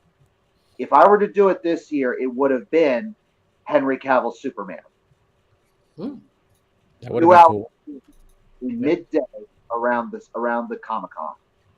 Yeah, that would have been pretty cool. But Rhea, what are you looking forward to when it comes to Comic-Con this year? Anything that you've heard that you're just kind of like, oh, can't wait for? To be totally honest, I haven't been following what's going to be announced at Comic-Con. So nothing. I actually had a question for the panel, and completely open to feedback on this hot take. But I feel like these types of in-person live convention events have kind of lost their impact in the last couple of years because they're just starting to ramp back up, and we've kind of, as consumers, started to lean more on online announcements and dispersal of information and things like that. I get that conventions are still heavily being populated with folks buying tickets. Like, obviously, there was this huge anime expo in LA that was swarmed with people. I don't know if y'all saw that online, so I'm sure that Comic-Con will be no exception. I'm just wondering, is it necessary for studios to really lean on these venues to make their announcements instead of just focusing their Dave, to your point, their funding on their own little events, which we've been seeing for the last couple of years? Yeah, and I think that's why we got this delayed little thing, when we're for DC's, because again, Zaslav is running a super airtight ship right now, where he's like, you have to justify every cent that's going to be spent on this panel, on these panels, and obviously they did, but yeah, I always kind of wonder, is why haven't they come up with something where they Comic-Con has cameras set up and they live stream it, and people pay a small fee to just watch it. Well, I don't know why they haven't capitalized. There'd be so many people that would pay. You charge what, $3, $4, $5. I don't know. People will pay that. People will pay maybe even more. Maybe if it got up to $20, I don't know. However, they figure it out. But people pay to be like, hey, I want to watch and see what's happening during Hall H, full on live. I'm surprised that they're not doing something like that now. And what you're saying, right? Okay. They want to keep it exclusive to the people who have made the point of coming to Comic-Con. Yeah, that's what it is. They want to make it special for the people who, because here's the reality for Hall H, at least. It's less so for some of the other ones, but Hall H is where the big panel stuff happens. Their preference is to say, okay, the people that are here, and they could charge an additional premium for Comic-Con attendees to get tickets to go into Hall H, but they don't. They just say, okay, it's on you to line up, and that's why people line up and camp out, 24 hours, 48 hours beforehand, they can get into the convention center, so they get into Hall H. And they, me and one of my buddies, we're having to figure out which line group are we joining up with, so we can figure out how to make sure that we're going to be able to get into Hall H on Saturday, because that's our number one priority, both for the DC stuff and the Marvel Studios stuff on Hall H. So they want to lead, because people spend hours and at least 1 to 2 days waiting to get into Hall H. They want to give them that unique experience. Likewise, it's if you paid the money to buy the ticket, to buy the badge, pay for the flight and the hotels and everything else that costs to go to Comic-Con, you ought to be able to get something exclusive. They could make additional revenue, to your point, Dave, by doing some kind of a broadcast, or live stream, or making it available somehow. But anytime they say, okay, now we're just showing exclusive footage that's only for the people in Hall H, they cut it off. That would be kind of cool. Hey, we'll release it online and everything like that later. But yeah. And this is sort of what they've started to do when they do have a new trailer. What I've sort of noticed, it depends on the studio, depends on the movie. But one pattern I've noticed is they'll have, okay, we're showing you the official trailer, and then after that's shown at Comic-Con in Hall H, then it goes live. But then they'll say, like James Wan did this for Aquaman in 2018. They had the first official trailer release, which that went everywhere after they showed it in Hall H. But then they had a few more comments or another Q&A for the panel, and then at the end of it, James Wan said, "Hey, you know what? Even though we just showed you guys a trailer, we have something extra special for you guys." Because they took the time. And so then they had like a 5-minute long trailer that showed the Black Manta Aquaman fight in Italy with the laser beams, the chasing. I remember hearing about that. The rooftops. And also they revealed the Aquaman golden suit with the trident at the very end of that trailer. That footage did not come out for like 6 months. So they kept that exclusive for Comic-Con. Or like Infinity War in 2017, I think it was 2017. Yeah, 2017. The Russo brothers came out and they showed the early footage for Infinity War, and that's where they showed the footage of Thanos grabbing the moon and throwing it down. That didn't get released. They kept that as an exclusive for Comic-Con. I think the Thor, if there was other trailers for the other projects, I think those got released, like Black Panther and Thor Ragnarok. But the Infinity War they kept under wraps. So I think they pick. Right. So I think they pick and choose what to make public and what to keep exclusive. But they want the reason they don't broadcast the panels from inside Hall H, I think, is they do want to keep that special. And they also know there's a lot of press people there who are recording and live tweeting and live blogging the event too. So I think they want to keep that aspect of it going. They have a whole press section set out in the first like 8 to 10 rows. Yeah, but I mean, it's definitely it's an interesting thing. I mean, like, I don't know. It's just like in the day of now, where like people maybe don't want to go to the after the pandemic, maybe they're still not comfortable being around big, huge crowds or anything like that. I mean, I know they try to do the online thing. They try to do like a DC fandom version. I think it was like last year or maybe the year before, 2020, I think. Yeah, 2020, and it was just like it just didn't seem like there was. Yeah, it was because it was all just recorded Zoom calls. That's all. Yeah, it was weird. And there was no thing that made it special to be a fan while watching that thing. And I mean, and in my opinion, the last DC fandom tried to replicate the experience of going to a Comic-Con without actually going, and to me, that's where it fell flat. They tried to look because they had the cosplay contest, they had like the fan art contest. So it's like, so the fan art is kind of the equivalent of if you're in the convention center and you go up and down Artist Alley and look at all the artists and their work, their prints and stuff like that. You are getting commissions. They're trying to replicate that, or they're trying to replicate all the people that do cosplay and wander around the convention center. They're trying to like, okay, we got to bring this to the fans because they're not able to go see that live, but it fell completely flat in my opinion. And there hasn't even been an announcement of DC fandom this year. What the hell's going on with that? Yeah, that's the interesting part, isn't it? Like, is there going to be one? Like, if they do one, when are they going to do it? Because Black Adam comes out in October, Super Pets is in July, and the last one I think was in October of last year. It was in October, yeah. The year prior to that, it was like August or September, I think. I think it was August. I think in 2020 it was August. Yeah, it was August. Yeah, it was I August. don't know if they're going to do one this year. If they're going to full on have, again, going back to the tight ship that's that is now that WBD is the fact that, Mr. Zaslav, just going, hey, you got to justify every cent here.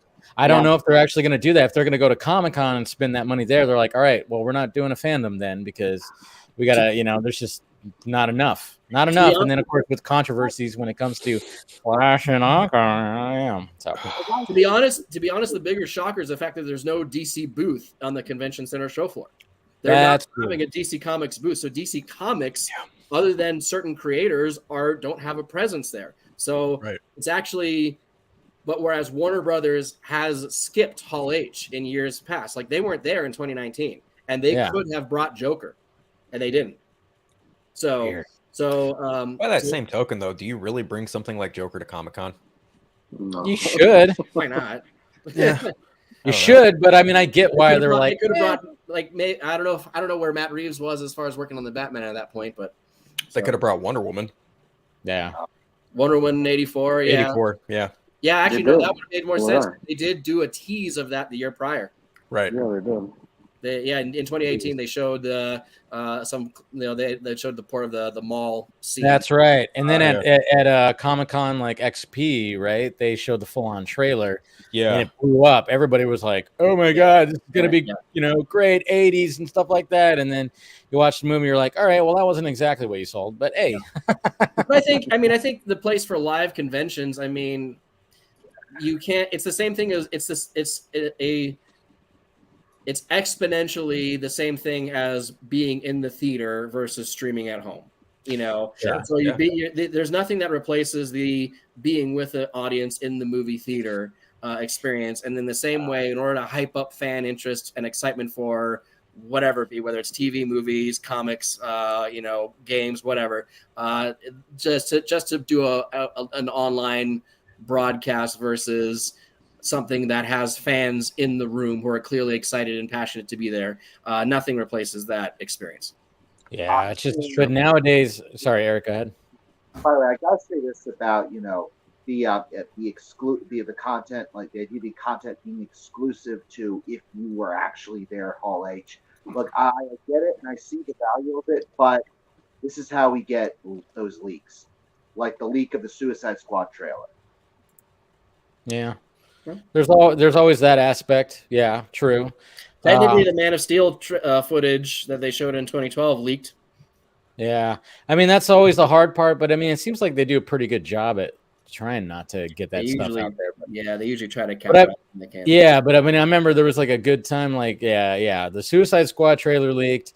I remember the Deadpool trailer leaked. So it's a little difficult, and people just suck because they're just going to be like, oh yeah, turn my phone off, okay, and I'm going to hold it right here and be like, do that whole thing. But yeah, it's trying to find that balance now. Yeah, I don't know. Maybe in the next few years they'll find like a balance where it's like show the people talking or whatever, any footage, no cameras, no nothing, and that's exclusive to the people that get it. And the people that show up and sit in the chairs, you get a goodie bag. Obviously they probably give you a little goodie bag in the already. Sometimes they do. Well, go ahead, Jose. What were you gonna say? No, I was gonna say that at least Zack Snyder's never had any of his trailers leaked or anything like that. Right? No, not at all. What are you talking about? No, that never happened. Uh-oh. Dude, I just not from Comic-Con. Just had my friend. I just had my friend. He just messaged me back because I asked him, I was like, "You see Thor?" And of course, he did not like it, and he said Taika was shitty. Oh, that's pretty funny. I like that. Sing Taika was shitty. So anybody can use that one right there. I like that. That's funny. That's ridiculous. Anyways. So Doug, anything that you're looking forward to? I think Black Adam and Shazam kind of intrigued me. And then obviously if Henry Cavill pops up, that would make Comic-Con for me. But who knows? I think my deal with Henry is you got to make it happen, or if he gets Bond, like Superman's done for him. Yeah. So it's true. I know. It's like that's such a weird situation because it's just what irks me about Dwayne Johnson being the fact that he's always about like getting the hype and just getting into the hype. If he would have just kind of jumped on that Snyder Cut bandwagon, I know I think when he responded to Ryan Reynolds or something like that, he said it like they were kind of talking about it and we were like, oh my God, Dwayne Johnson talking about the Snyder Cut. That was cool. But it's like, if he would have just really, but at the same time, who knows who was in his ear, at Warner Brothers, don't fucking talk about that. We're trying to end that shit. You're the new, and that's the thing. They probably were like telling him like, hey, you're the new DC. Don't talk about this old shit. You're the new DC. I'm sure that. Oh, sorry. No. Toby Emmerich. Toby Emmerich. Jeff Johns. Cocksucker. Hamada. Sorry. What? Go ahead. The hierarchy of power. It's a DC universe. Yeah. See, that's the thing. It's like I'm sure he probably saw the hype all behind it and stuff like that, but he was probably told by some of those guys, like, don't even like, even when he was running to Reynolds, they probably like, hey man, don't do that. We're trying to go. You're the new face of DC, Dwayne.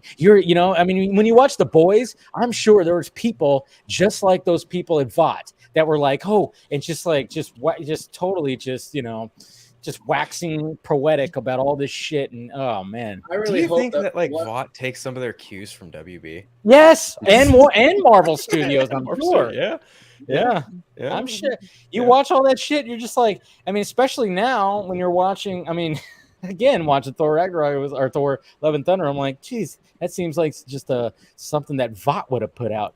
And then even watching Miss Marvel, and I'm really enjoying Miss Marvel too. By the way, I see Ray, you're nodding too. Yeah, it's a great show. Like I was surprised by it, but in those opening episodes, you're like, wow, look she's got posters of Captain Marvel on her wall. Oh, there's Ant-Man over on this wall over here in Pakistan. What I mean, it's like. It's kind of like how The Boys is showing that these heroes are just everywhere and they're on walls or on billboards or on all kind of stuff. And I even saw somebody in my timeline go, man, Miss Marvel is really kind of showing that Marvel has taken their heroes in a boys-like level in this world, in the Marvel Cinematic Universe. And it's true. Because she goes to Avengers Con, for God's sakes. Yeah. Yeah. Did you guys notice in I forgot what episode of The Boys it was when they go to Russia and all the art around all the buildings of the 7? I think it was episode 4 when they go to Russia. And all the art in Russia of the 7 is like they're all evil. Yeah, like they got them looking all evil and like Homelander especially. And I'm like, wow, that's funny because they're in Russia, so it's like that's how they see these American heroes, that they're not heroes for the whole world.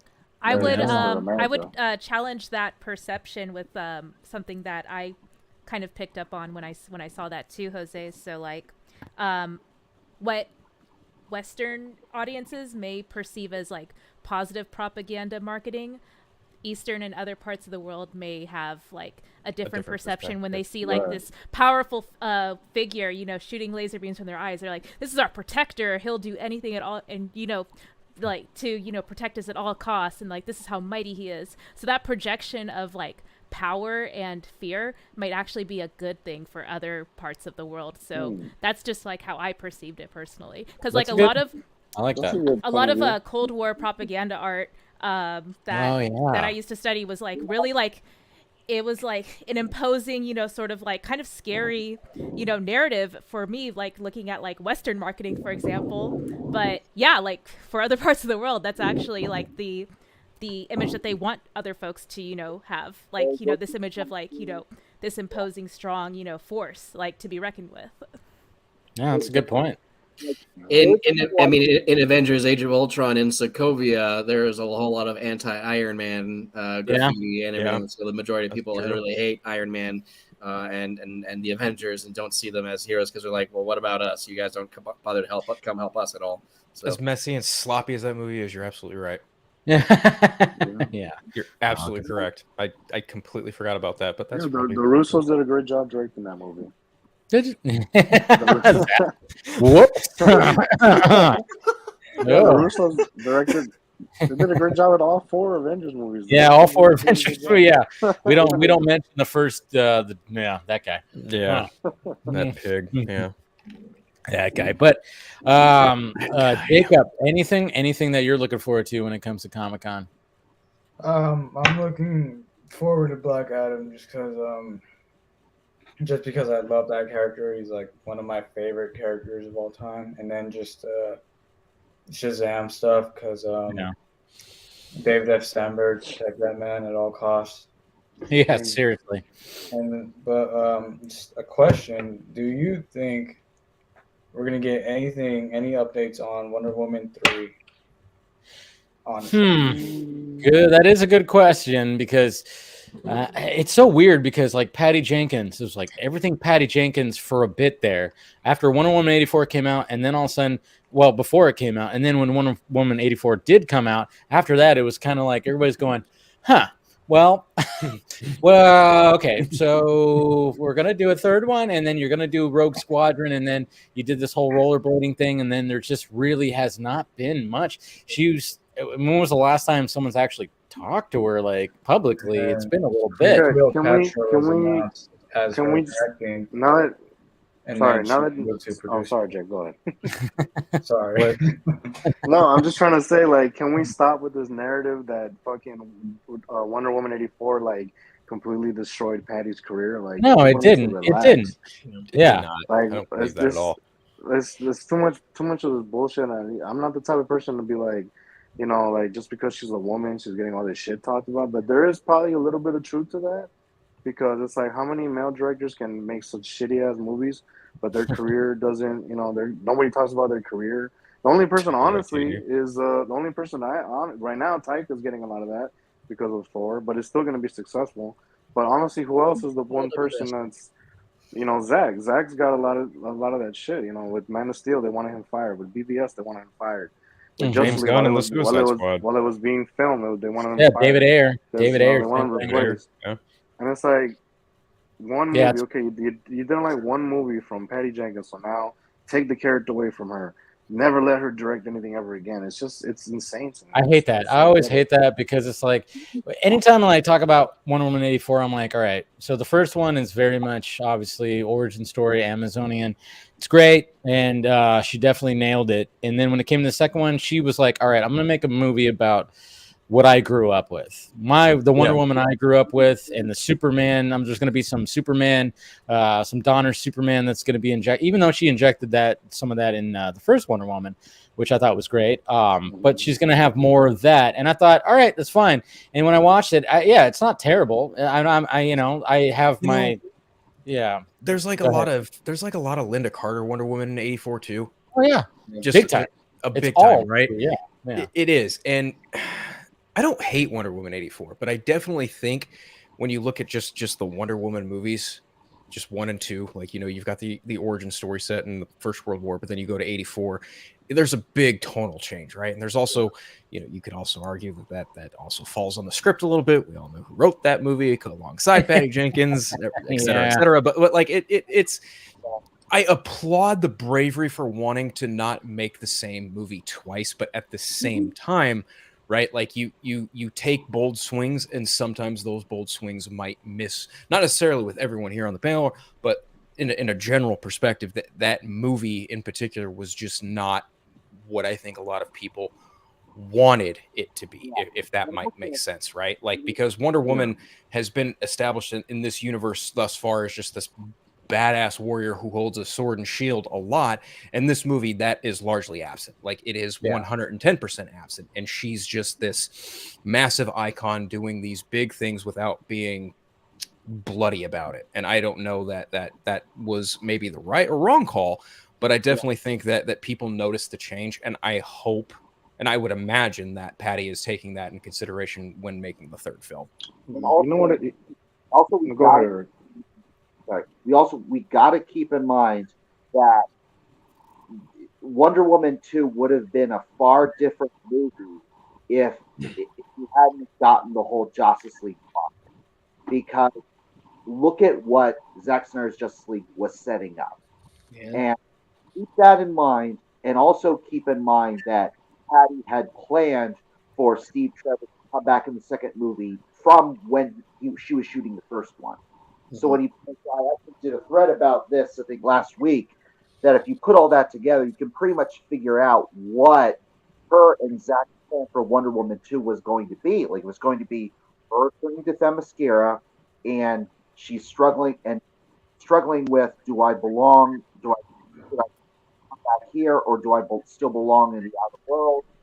And with what we heard about Cersei, for example, and then putting that in together with Steve Trevor, you could say that Cersei shows up, has her plans to maybe like take over Themyscira or whatever, and in order Diana from interfering, she brings back to keep her off guard, and this was what was preserved in Wonder Woman 84.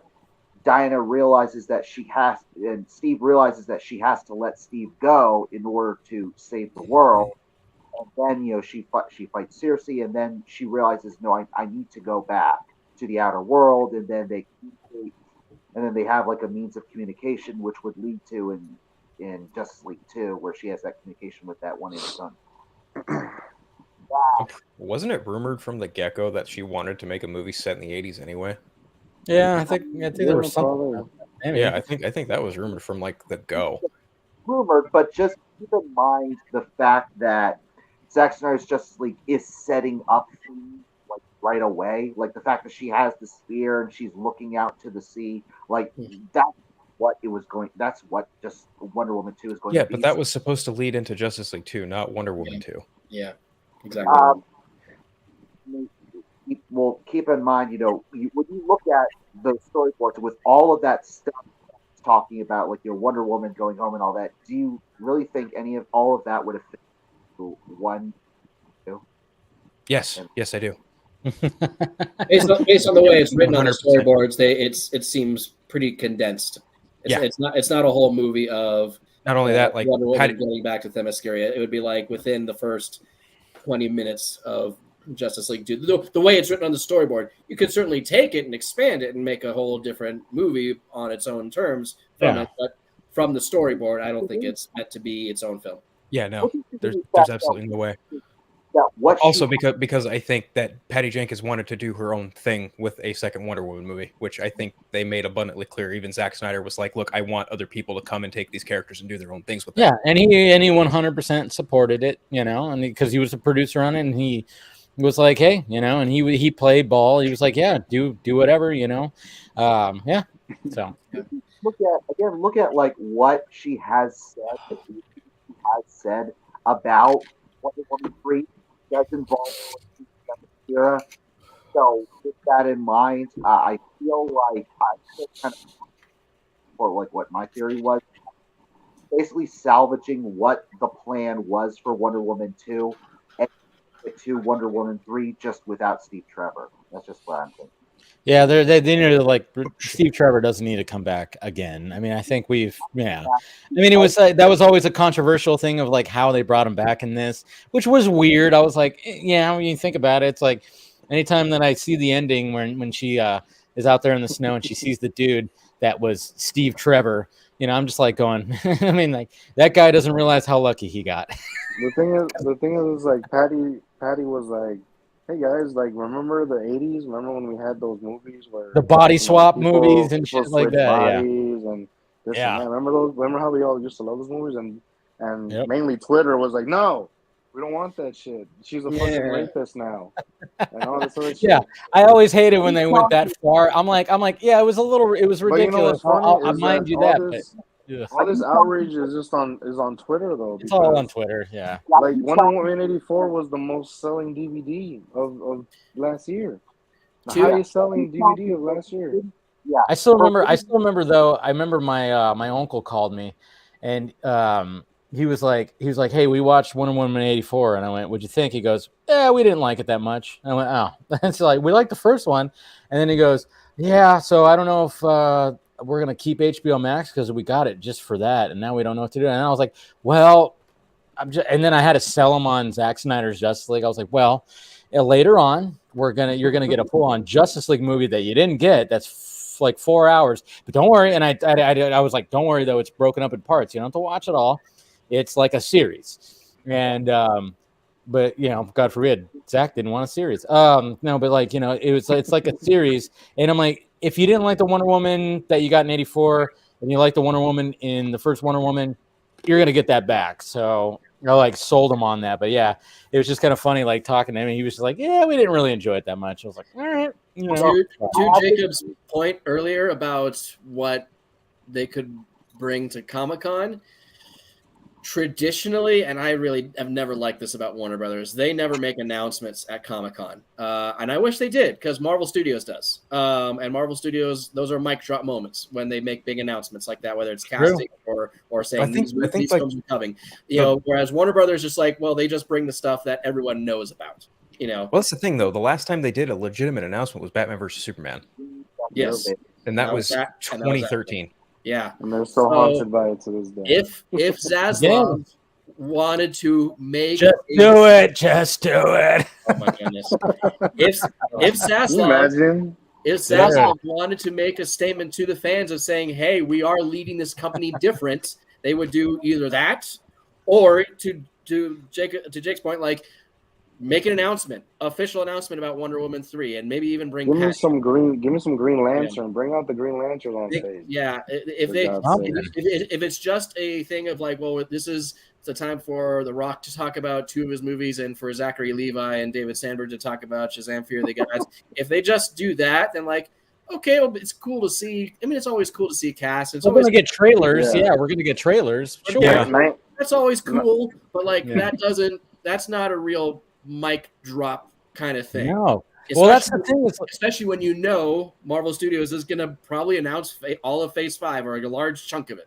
And probably bring out people and everything. I mean, like when we were doing, like when they did, like we talked about this, I think even last night or maybe at the last vodka stream was like, a couple Fridays ago or whatever. But I mean, remember when, I know we actually did talk about this last night because they actually misdirected people when they were showing like their, this was like a few years ago before Civil War. And it was Captain America, the Serpent Society. And everybody was like, that's an interesting title. And then all of a sudden they're like, no, what about that one title? I don't know about that. And then all of a sudden it was like a whole production of like, the lights went down and then it just went boom and it was like Civil War. And then you had RDJ coming out, you had Chris Evans come out, and then they introduced Chadwick Boseman as Black Panther. And it's like, yeah, his first appearance is going to be in this movie, and it blew everybody away, and it was magnificent. It's like you have to do that kind of stuff in Hall H. You can't that wasn't even at Comic-Con. That was at their big Phase 3 reveal at the El Capitan Theater. Oh, that wasn't even at Comic-Con. Well, there you go.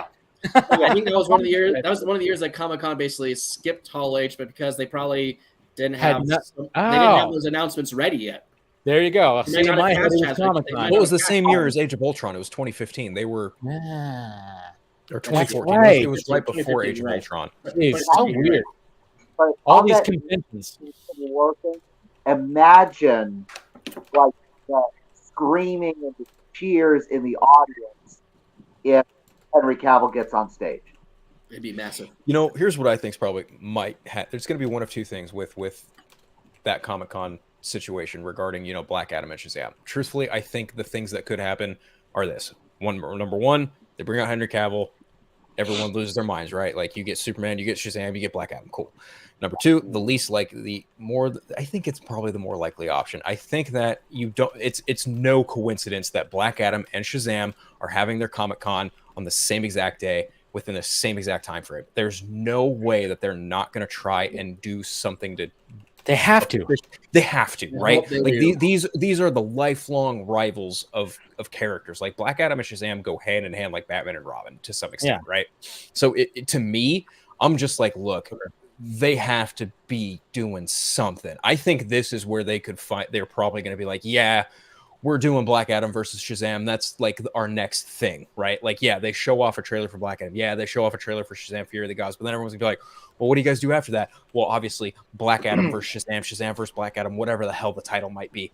I don't really know, but I think that is the more likely option. If Henry Cavill shows up, that would be even more sauce. Dude, that would be crazy. Like, oh yeah, but we also have another guy who, who's part of this too. That could be part of this fight. And then all of a sudden, if Cavill were to like come in or, something like that, it would blow everybody's minds. But it's just that's just slim to none that's gonna happen. Yeah.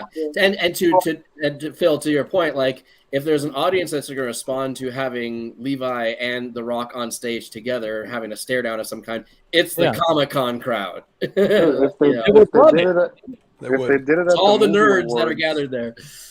They did it at the movie awards. Yeah, they did it at the movie awards. Like when Shazam, I think it was the year that Shazam was coming out and Zachary Levi was the host, and they had The Rock. I think The Rock won something, or they were on stage together and shook hands. You can do it there. There's no way you can't do it at Comic-Con when they're going to be right there. Okay. Right, come on. Before we continue, Rhea, you said you're going to take off. Yeah, thank you so much for having me on again. It's been real, and it was great chatting with y'all. Enjoy the rest of your convo. Yeah, for sure. And make sure you subscribe to our channel right there, Rhea. Okay. Appreciate it. Take care. Nice talking to you. I would not be surprised if all this talk about this potential Superman appearance in Black Adam, but it's shadow silhouette. That is just throwing people off, and that it's Superman Shazam. Say that again. Sorry, you kind of cut out a little bit. Yeah, don't blame me. It's not my fault. It's probably Jacob. It's probably Jacob again. But what I'm saying is, for all of the hype and all the rumblings about Superman showing up at the end of Black Adam, but it's a silhouette or whatever. Imagine all of that is to throw people off, and it's not Superman at all. It's Shazam. That's what I do every day. That's what I dream about every night. That I hope it's a diversion or like they're just trying to throw us off. Like it's gonna actually happen. Okay, so let me bring this out to you guys. Like, what if, so if they do this whole thing, they're hyping it up. You got Levi, you got Dwayne Johnson on stage. They're talking shit to each other, which I think they should really do. They should both be on stage, microphone in hand. They should really hype it up. I mean, Dwayne Johnson coming from wrestling, he knows what to do when it comes to something like this. Yeah, I mean, yeah, he could do anything like that. But then what if they go like, oh yeah, but we do have another, and they're talking about Superman, and what if it's Brandon Ruth? Oh God, that'd be. What would that? How what if they were like, okay, Cavill, so it said, you know what, I'm not, you're not going to give me what I want, and obviously there's been some back and forth. Like he goes, all right, we're going to go Brandon Ruth. How would you guys feel about that? I tell you right now, my reaction would be, hold on. What? I'd be like, what? What? Hey, Dave, you know the video of you running into the door? That's gonna be me. Yeah. It'd be a whammy. That's for sure. Yeah. That. They reboot and they recast Superman. It's no longer Henry Cavill. I'm done. I'm out of here. Bye. Okay. Sorry, DC. I enjoyed you before, but I'm done. Okay. Doug, what are your thoughts? Yeah, if you ditch Cavill like the current DCU's done, and I'd love to see. I wanted them to build up to Black Adam and Henry Cavill Superman. I want them to build up to Black Adam Shazam. That's reasonable, and you both have both those actors. But I would love to see Henry Cavill and Shazam as a cameo, just like a really quiet moment of Clark Kent versus Billy Baston, or even Superman and Shazam. Like you do two different cameos with two different actors, like talking about different problems. Like, hey, I'm leading a team of my family and it's falling apart, or I'm having trouble, trying to balance these roles, and Superman being that mentor role. I think that'd be a really strong kind of good character driven cameo. How awesome would it be if Clark just shows up a couple of times through a Shazam movie, talking to just Billy and just being like, hey, talking about the mistakes that he had when he was first starting and all that stuff. I mean, there was I think it's been shown in the books, of course. Yeah, just to have that there, and then of course him showing up at the end or something as Superman. The DC showcase little short with Superman and Black Adam. Mm-hmm. That's what it was. Shazam, with they're at a diner eating. Yes. He gives them food, buys them lunch because he's hungry. He hasn't eaten anything. Clark Kent. He's not even a foster kid at this point. He's living on his own. He's by himself. Yeah. I mean, true. Perry didn't like Clark Kent going to Gotham. What does Perry think about Clark Kent going to Philadelphia for a story? Yeah, exactly. Well, yeah, for heaven's sake, and I brought this up over and over and over, but when the first Shazam movie came out, that tie-in book was Freddy's Guide to Superheroing. It was underlined in boldface, and I apologize that this movie is connected to the DCU that we have. It had the segment, it had Lois's full article for that. That was Justice League, Eric. That was Justice League. Okay. For the one obsessed with this 552,263rd time. That article is not contradict that kind of Justice League in any way, because the speech is even then, the book still has all the characters. It has all those characters. It has Cyborg. It has mention of General Zod and the events of like the Black Widow, all of it. So with all that in mind, cannot do that and then have someone else, some other Superman. That would just seal it for me. That, at least in my own head canon initially, and I could be wrong. I could be proven wrong on this down the road. But to me, that would just sort of cement that, like, okay, Shazam and Black Adam are kind of in the same world as the DCU, but they're actually also over here. In this separate, to me, it would sort of say like it's a separate universe compared to Man of Steel, and Superman, and maybe there's some related events. It'd be kind of like the Netflix shows, not really being connected to the MCU films.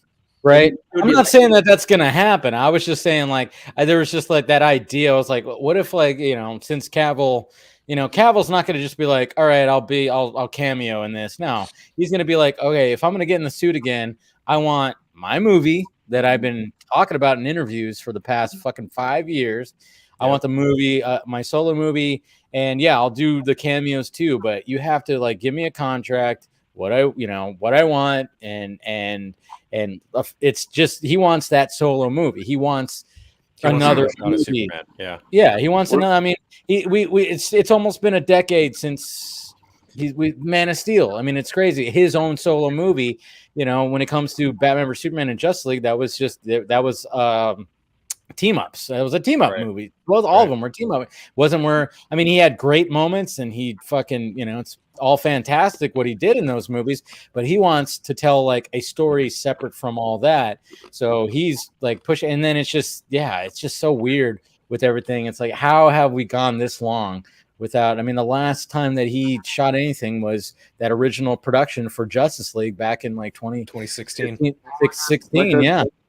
Like I said before, like one time in the chat, I was like, someone, if not both people, both parties, like, are to blame, because there's no like, there's somebody is to blame, if not both, because it's like they're both clashing and bumping heads.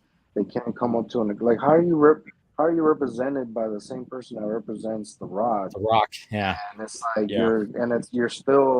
it's still in limbo. We don't know, your future. It's not clear. Like, I just don't get it. That's why I really hope that Zaslav is looking at the landscape. It's like, come on, guys, why'd you not do this? Like, I'm really hoping that Zaslav is looking at from that angle. Dude, even Christopher McQuarrie went to Warner Brothers and said, look, I can make you a Superman movie with Henry Cavill. And Warner Brothers was like, nah. It's like, what? What? It was that's literally the most moronic thing I think I've ever. In a history of moronic things, that's like at the top. That was the biggest mistake they've ever Just made. go back to exactly what Zach was pitching. If you want to fix your universe, get Superman's house in order. Mm-hmm. Everything can build out from there. Everything. It revolves around Superman. How does it not? If you want to have a universe, you have to have Superman's the center. And Zach, very much. Even like just going back and watching like reactions of when the normies were doing like the Zack Snyder Justice League and that first flight, I guess, it's like, it's a very, they were all just like clapping like, oh yeah, it's this scene and blah, blah, blah. And then it's just, he's Jesus. He's fucking Jesus. That's what Snyder represented him as. When he goes up and he's at the sun, he puts his arms out like that. And it's like, and it's such a beautiful freaking shot. And it's just like, yeah, he is the center. They could not defeat Steppenwolf without this motherfucker. That's why they bring him back. And when the build up and the way that Zach and Terrio and wrote it to just like, all right, we established this whole league. They're putting it together, and they realize, okay, if we have a chance to bring back Superman, let's do it. But of course, it's like, you have Aquaman that's hesitant. You have, there's all kinds of like, oh, is this a good idea? And at first, it's not a good idea because we have this big, huge fight, which is just glorious. But then, of course, when you get to that end, and I love the fact that even though Superman was like, he came in and saved the day, and he was that Joker, that Joker card that just kind of came in there and went like, yep, there we go. Now we have a straight flush or whatever. Mm-hmm. But at the same time, I love the fact that, Aquaman gets to stab him with his with his trident. not trident but his quindent or whatever you want to call it. Yeah. And then Superman punches him, and then Wonder Woman gets the final blow of just like, so, it's not just Superman that was like, all right, I'm done. I got it, guys. You're good. No, it was like still a team effort, even though they needed him. That was just that final puzzle piece. Well, like even Superman did the most damage to Steppenwolf. Like, yeah, he has him on the ground. He's given him, what it's worth, and then he lasers off his horn, right? And it's like Superman is the exact reason why they were able to dismantle Steppenwolf so quickly. If they did not have him, they would have been screwed 10 ways to Sunday. Yep. And it's funny because like in the story that I was writing, that's kind of taking place after Justice League. It was like, how do you deal with the consequences of him coming back, right? Like what happens in a world where make Man of Steel? Yes, thank you. Exactly. Yes, 100%. But like, what happens in the wake of Superman's return? Like, how does the world view the Justice League? How do they all cope with this super powered team that just, comes in and saves the day almost on a regular basis? The world is divided on how these people encounter their actions, right? And having Superman come back, he's now faced with his own mortality again. But then, like, there's certain things that might happen to where he's a little bit more overprotective of, say, Lois Lane after maybe the tragic death of his mother, maybe. I don't know. They're because here's the thing, right? If you think about Justice League 2 and you think about like how Lois Lane was supposed to die and that was his only connection to humanity, it's like, well, wait a minute. His connection to humanity was both Martha and Lois Lane in Batman vs Superman. What happens to Martha in Justice League 2? My thought is somehow, some way, Martha Kent dies. That's my thought. She has to. You have to take her off the board because if you don't, then he's legitimately got no other connection to humanity outside of Lois Lane. And interesting. Just kind of my 2 cents of the story that I kind of but at the same time, maybe Lois obviously is the love of his life. That's going to be obviously a stronger impact, right? And then but maybe you have a point there. But then even at the same time, it's like maybe Martha is also just like the only thing that's trying to like pull him back, but not even like she could do it because he's so just lost his mind and about Lois that I don't know. That's a good point though. Although despite what you say though, remember in BVS this really supports those points that in BVS, remember like Luthor's point about that special in your life, and at first Clark thinks he's talking about look from the ground, how clever, but that's not who I was talking about. No, every boy's special like woman is his mother. And see, that's the thing, right? Like if hypothetically speaking, if the second Justice League movie were to happen, what would prompt Superman to go and make sure above all costs, his wife carrying his child, presumably, if you follow the continuity of Zack Snyder's Justice League, what would prompt him to be so protective of his wife? The death of his mother.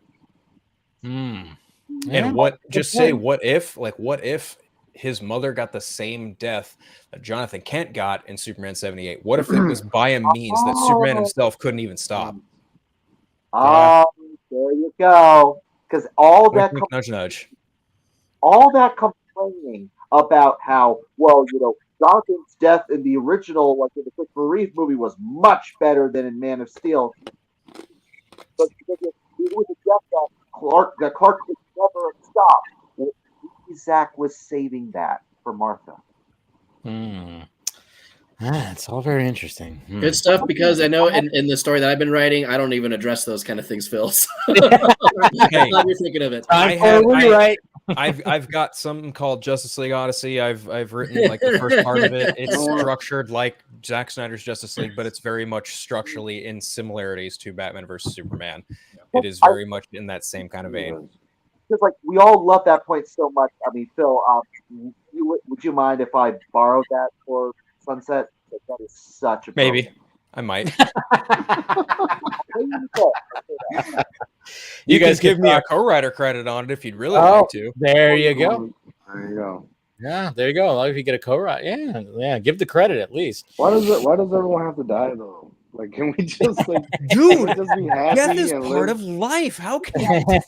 Yeah, but like they can die later. Like, come on, like everyone's dying in Justice League 2. Like, Jesus, bro. That was the whole freaking point of the movie. Yeah, but like, I've been seeing it. Martha's still There's alive in dead my story, Robins, Jose. There's That's dead Martha's not going there's anywhere. Dead heroes.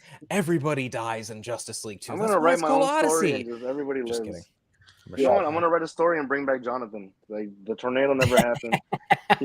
Superman has both his parents because he's like that's. He What goes, I like hey Barry, can you hop on the fucking cosmic treadmill like, and hey, go you back, know? go back a little bit. All right. So I've been seeing in the chat. Stephanie says no one knows what to do with Superman. And that's a great point because how many times Warner Brothers tries to do a Superman movie, and after one movie they say, "Oh no, we basically him and they can't even make a fucking video game.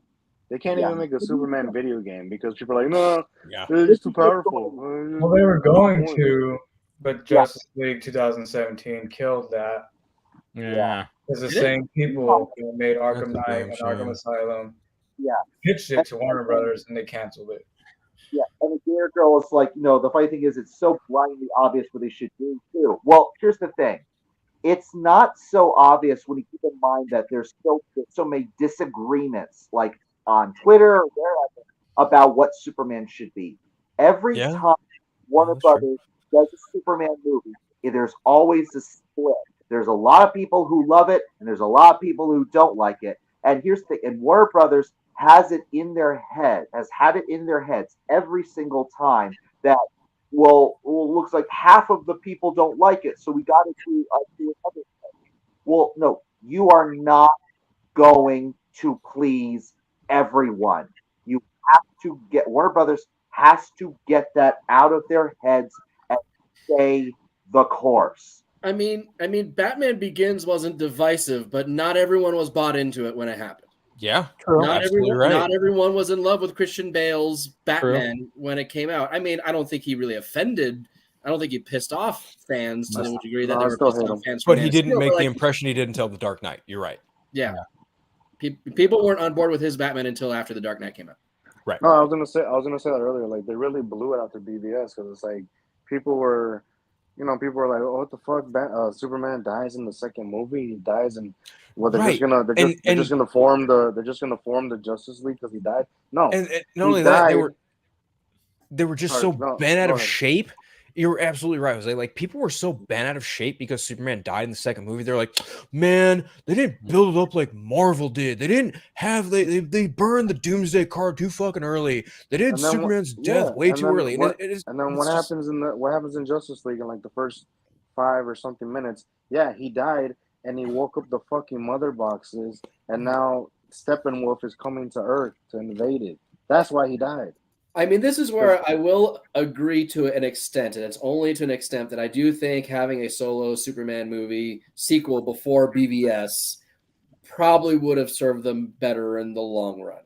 Okay, but, I could see that justification for that, but I love BVS too, so I don't have the issues with Superman dying. Just purely in terms of general audience investment in Henry Cavill's Superman, I think having a second Superman movie would have been more effective in that way. But that's all. I think that's all you needed. I see what you're saying. I do, but I also think that Marvel, as much as I love the Marvel Cinematic Universe, and I'm a huge superhero geek, everyone knows this, I love the MCU for what it is, even though not all their movies are total smashes hits, as we've all seen with Thor: Love and Thunder. I'll find out tomorrow, I'm sure. But like that whole concept of world building crossed with character introductions and cameos and all this bullshit with all these superheroes, like it has totally brainwashed the audience and even critics to an extent of how, quote, superhero movies need to be made, unquote. And that is exactly why so many people looked at BVS and like, man, this is so bullshit. This is why DC doesn't know what they're doing.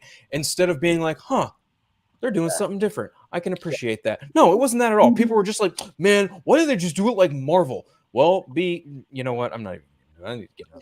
No, but it's like Zack Snyder came in and was like, I want to make a story like this. I'm going to do a story like this, set some foundation.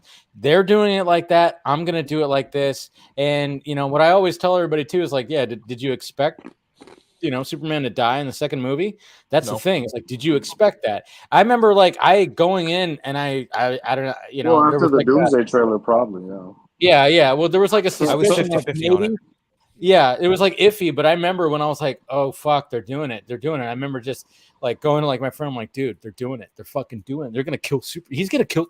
Superman's gonna die right now!" I'm like, I mean, obviously, yeah, having Doomsday in it, everybody who knows, the death of Superman is gonna be like, "Oh shit, are they really gonna do it?" But I was going in, going, is he really going to? And he fucking did. And that's the thing is, even though maybe it didn't work for half the people out there, but it shook like people to the core where they still talk about it. But I see what you're saying, Perry. I see what you're saying where it's like, yeah, maybe there could have been something in between that, sure. But I mean, I think that's why you have that nice little montage in BVS where they like show him saving people when people say he didn't save people. And and then my point is more, you'd have more buy-in from the general audience in this version of Superman, and you'd have more emotional investment from the general audience in this version of Superman if that was the case. So I've seen that same sentiment echoed in regards to Batman too. Like I've seen a lot of people say that BVS would have, quote, benefited, unquote, from a solo Batman film leading into Batman. And I disagree. I disagree with that statement. I don't agree with that too. Yeah, Dark Knight Rises was just 4 years prior. You've had three. You got three Batman. Exactly. Right.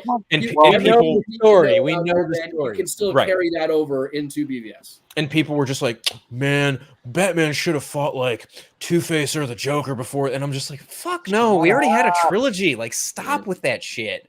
No, but like Snyder came in and was like, hey, how about we have a mid-crisis Batman who's gone off the reservation?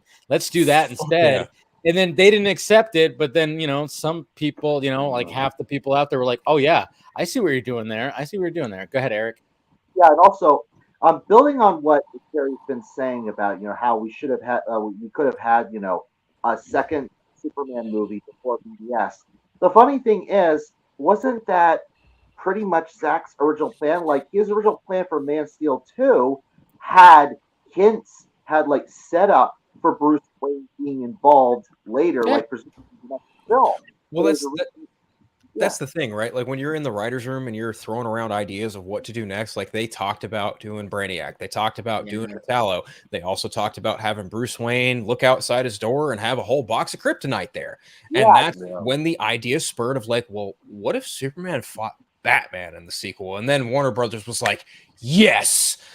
And because there's so much potential there. But we have to remember too that when it comes to BVS, there's a whole different script from Goyer, from Snyder, and everything, and it had Metallo. And from what I gathered, just talking to people in the know, is it was less political. It was more actiony, which was interesting. It's like, oh yeah. So, but then Terrio came in.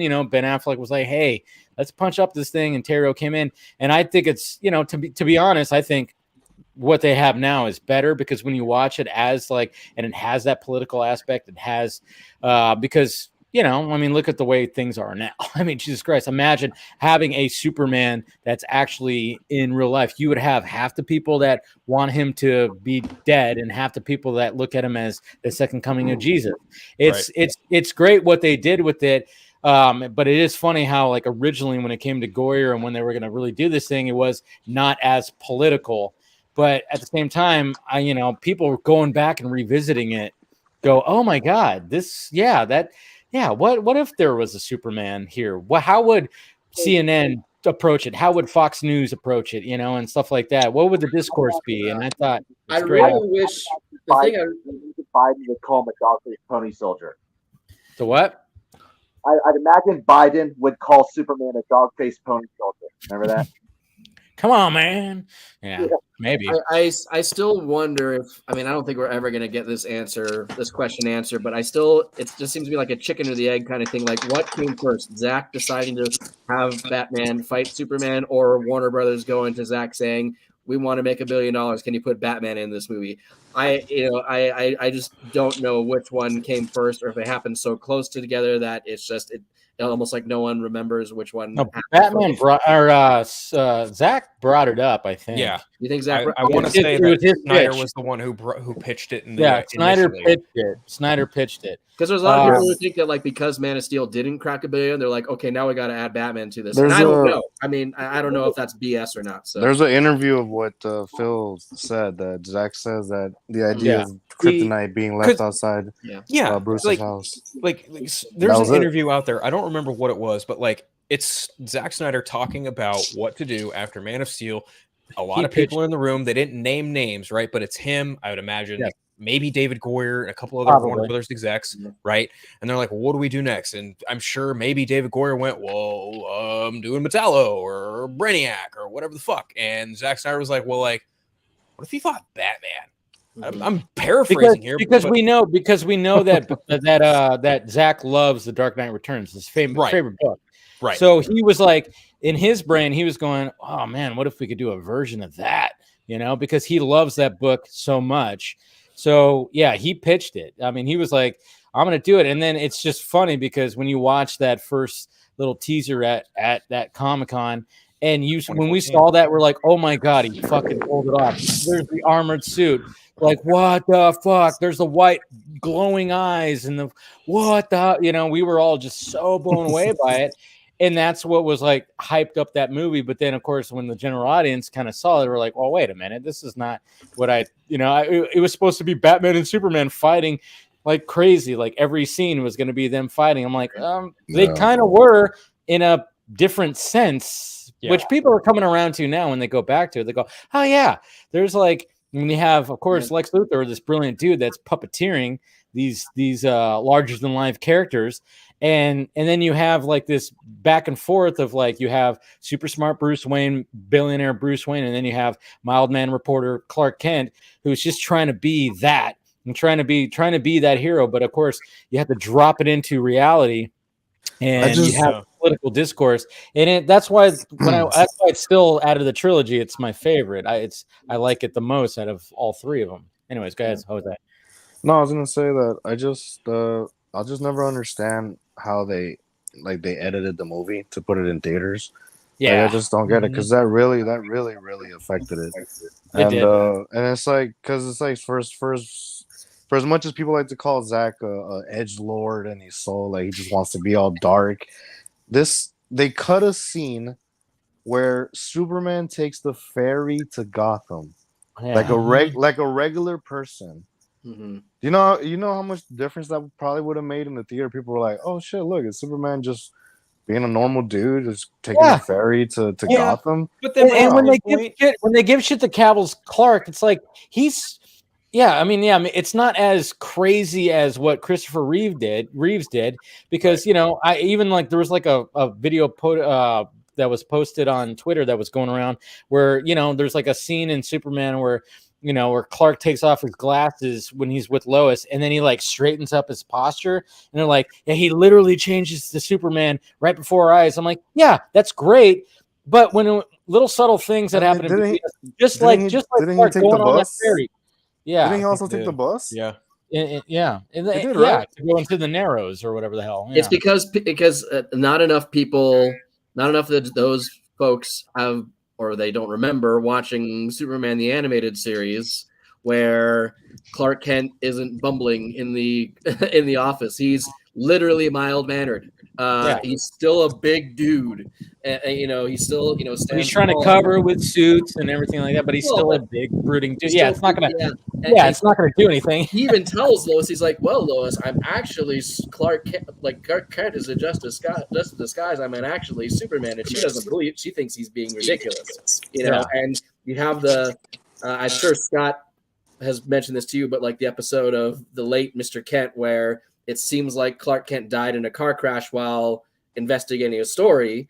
And like, there's just little things there. Like he's at work late and like there's leftover pizza on the side. And he's like, I skipped dinner. So I went and had some pizza. And he says, I know I don't need it. I know I don't need to eat it, but old habits break hard. So it's like, he's grown up on Earth. He's used to eating dinner.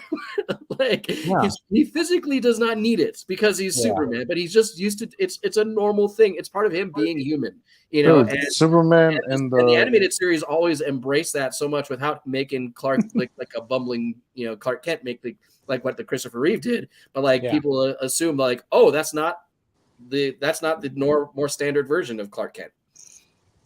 I was gonna say, in the Justice League cartoon, Superman believes in Santa. Like, that's right. Like he fucking like. Can you imagine that being in live action? Like, I would honestly laugh. Like, I would think that would be not work. It's like, would not work. It's like, but people love it in the animated series. They're like, oh, it's so it's so adorable. Yeah, Superman believes in Santa. Kind of makes sense because of this world of super beings. So I could see that.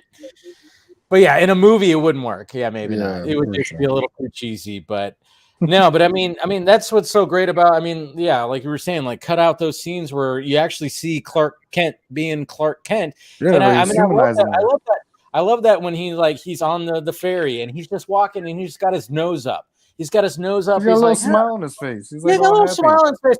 And it's almost like, and even going back to Kill Bill 2 and when Bill talks to Trixie about like the actual disguise of Superman is Clark Kent, it's not the other way. But then, of course, you could be like, well, Batman, when Bruce Wayne's Batman, that's who he really is and blah, blah, blah. Sure. But at the same time, it's almost like being Clark is like, oh, it's refreshing. I don't have to be that guy where I'm like, oh, I have to always be looking over the city and listening to all the crap and everything. And I can just fly across the harbor and just go to Gotham very easily. No, I'm going to have my shoulder bag.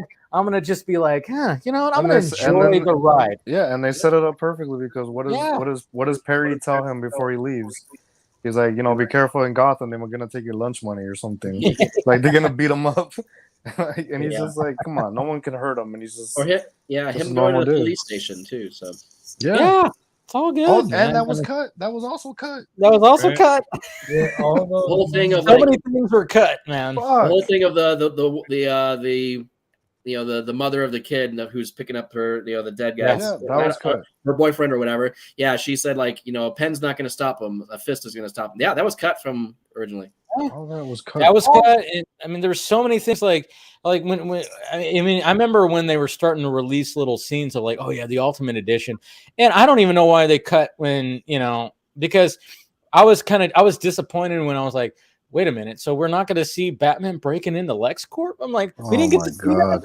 But then it was like they cut out when they cut it. All I needed was that security footage. When I saw that when they were promoting Ultimate Edition, I went, why did you fucking cut that? That's all I needed. I just needed him dropping down and then going. I'm like, that's all I needed. I didn't need a full fight scene. That's all I needed. All the stuff with the CIA in the desert. That they should have kept that stuff in because that would have made the story flow so much better. Like, the whole first half is just super choppy. It was like, did you not see how popular the Arkham games were? Batman just inverted takedown some dude. That was Keep that in the movie. And they did exactly. It was a fucking mistake.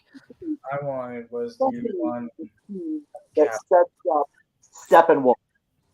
The what? I thought it was Steppenwolf. They showed that like 2 days after the movie debuted in theaters. I was like, setting up Justice League, that was completely cut. Yep. Yeah. Yep. So. What were we gonna say, Jacob? The scene I wanted as like just as a Superman fan and like as a general audience member to sympathize with him was after the Capitol blows up and he's like outside saving people. That's like a part of me feels like I did see that in theaters because like I saw Mandela. And I'm like, why would you cut that? Why would that not be in the movie? Like, I understand cutting out the violent, like, you want to keep it PG-13, right? You want to cut out the violent part. You can't show a lady being thrown in front of a subway car. Okay, that's fine. I get it. Maybe fix it somehow that it doesn't. I don't know. I mean, There's probably been worse in PG-13 movie than a lady getting thrown in front of a subway I don't train. think that. Yeah, I mean, But, it's not like he actually you know, after the bomb goes off, there's a bunch of dead bodies, you know, laying outside. Yeah, okay, that's maybe a little too graphic, but you couldn't maybe just not show that shot and just show Superman saving people. Like, but you know what's else pivotal about that shot too, about that scene is like he's doing that, which is great, and it's like it's Superman actually pulling people out of the wreckage and then working with the paramedics. And then what does he do too? He senses Lois, because then all of a sudden he just like looks over at her, because we're kind of wondering like how is he always, you know, especially when Luthor pushes her off the fucking skyrise, he just is there. It's like he's so connected to her. And that showed that, because, you know, he just sensed her like, oh, she's over there. And it's just, I don't know. That was just added to that little scene too. I love when he looks over at her, and it's just, because if you know the lore, he can hear her heartbeat. He can exactly. He knows her heartbeat. Yeah. What were we going to say, Phil? Phil, I think you were going to say something. Oh, I'm right there with you guys. Whatever, I don't know who was in the editing room making all these choices of what needs to be cut, but clearly it was just. You know what's actually sad is the guy that edited. He passed away this year, right? He edited BVS and David Brenner. I think Did he? He did. He did. Oh, he did. No, that's not. Yeah. So only Zach. I mean, it would have been great to ask him, but now it's like I want to ask. That's the one thing I've always wanted to ask Zach. Like, Zach, did they have like a gun to your head, like in the editing room, and told you like cut this, cut that, don't show this, don't show that? Like, did you not have any control of that whatsoever? Because it's like it's crazy. There's no way Zach would have been like, yeah, cut that. You wouldn't need to show. I heard you don't need to show that. Like, I heard I heard one rumor years ago, and it was more along the lines because he was so immersed in prep for Justice League that he sort of just let someone else oversee the editing for BVS, but I could be right. I hope not. I don't know. I hope not. I gotta check out, guys. Everyone have a great night. Take care, Carrie. Yeah. So I'll talk to you next time. I appreciate it. And let me know your thoughts whenever you get around to it. I'll finish it tomorrow. I promise. Sweet. Yeah. Yeah. Nice. See ya. Yeah, it's all crazy. I remember being in the movie theater and just still enjoying the shit out of it, because I was like, oh my god. Because especially when Flash shows up, you know, in the Batcave, and he's just like, I'm like, oh my god.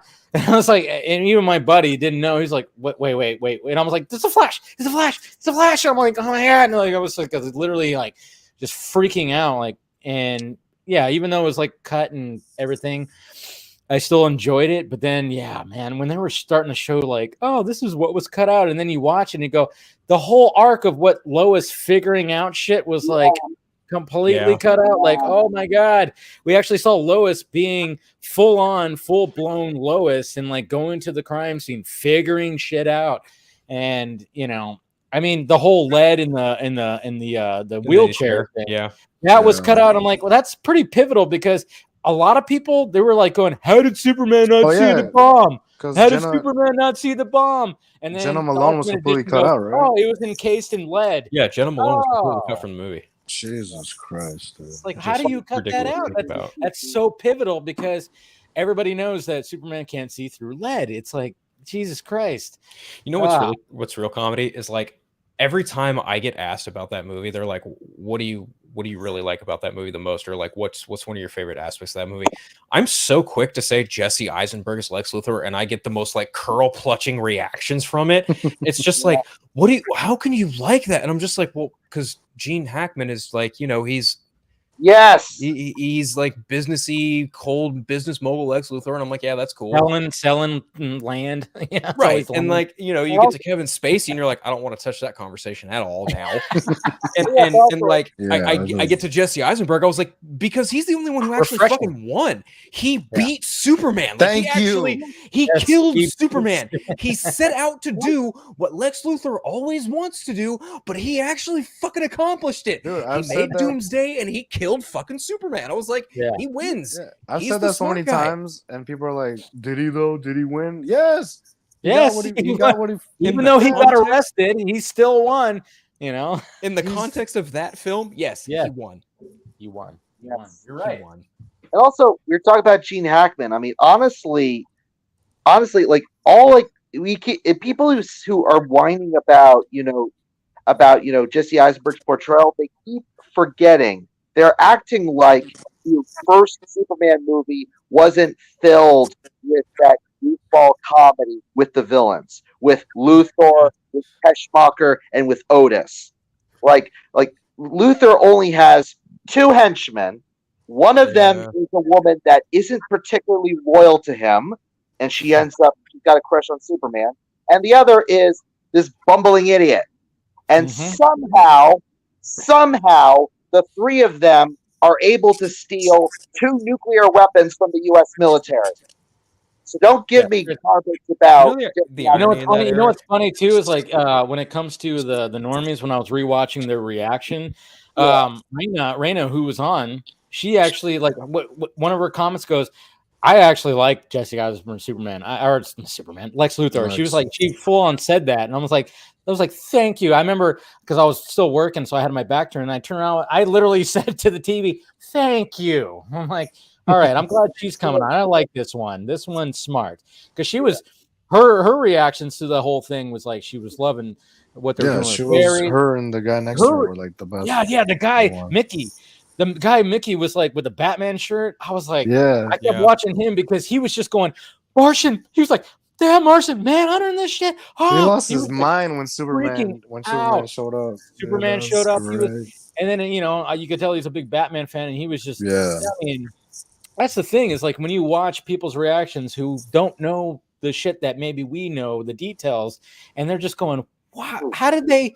What is Warner Brothers? What the fuck were they thinking when it came to not releasing this? Like, how do you not go with this? This is expanding this world. You have Darkseid, you have all this shit, and it's insane. It's insane, and it's like, man, I tell you.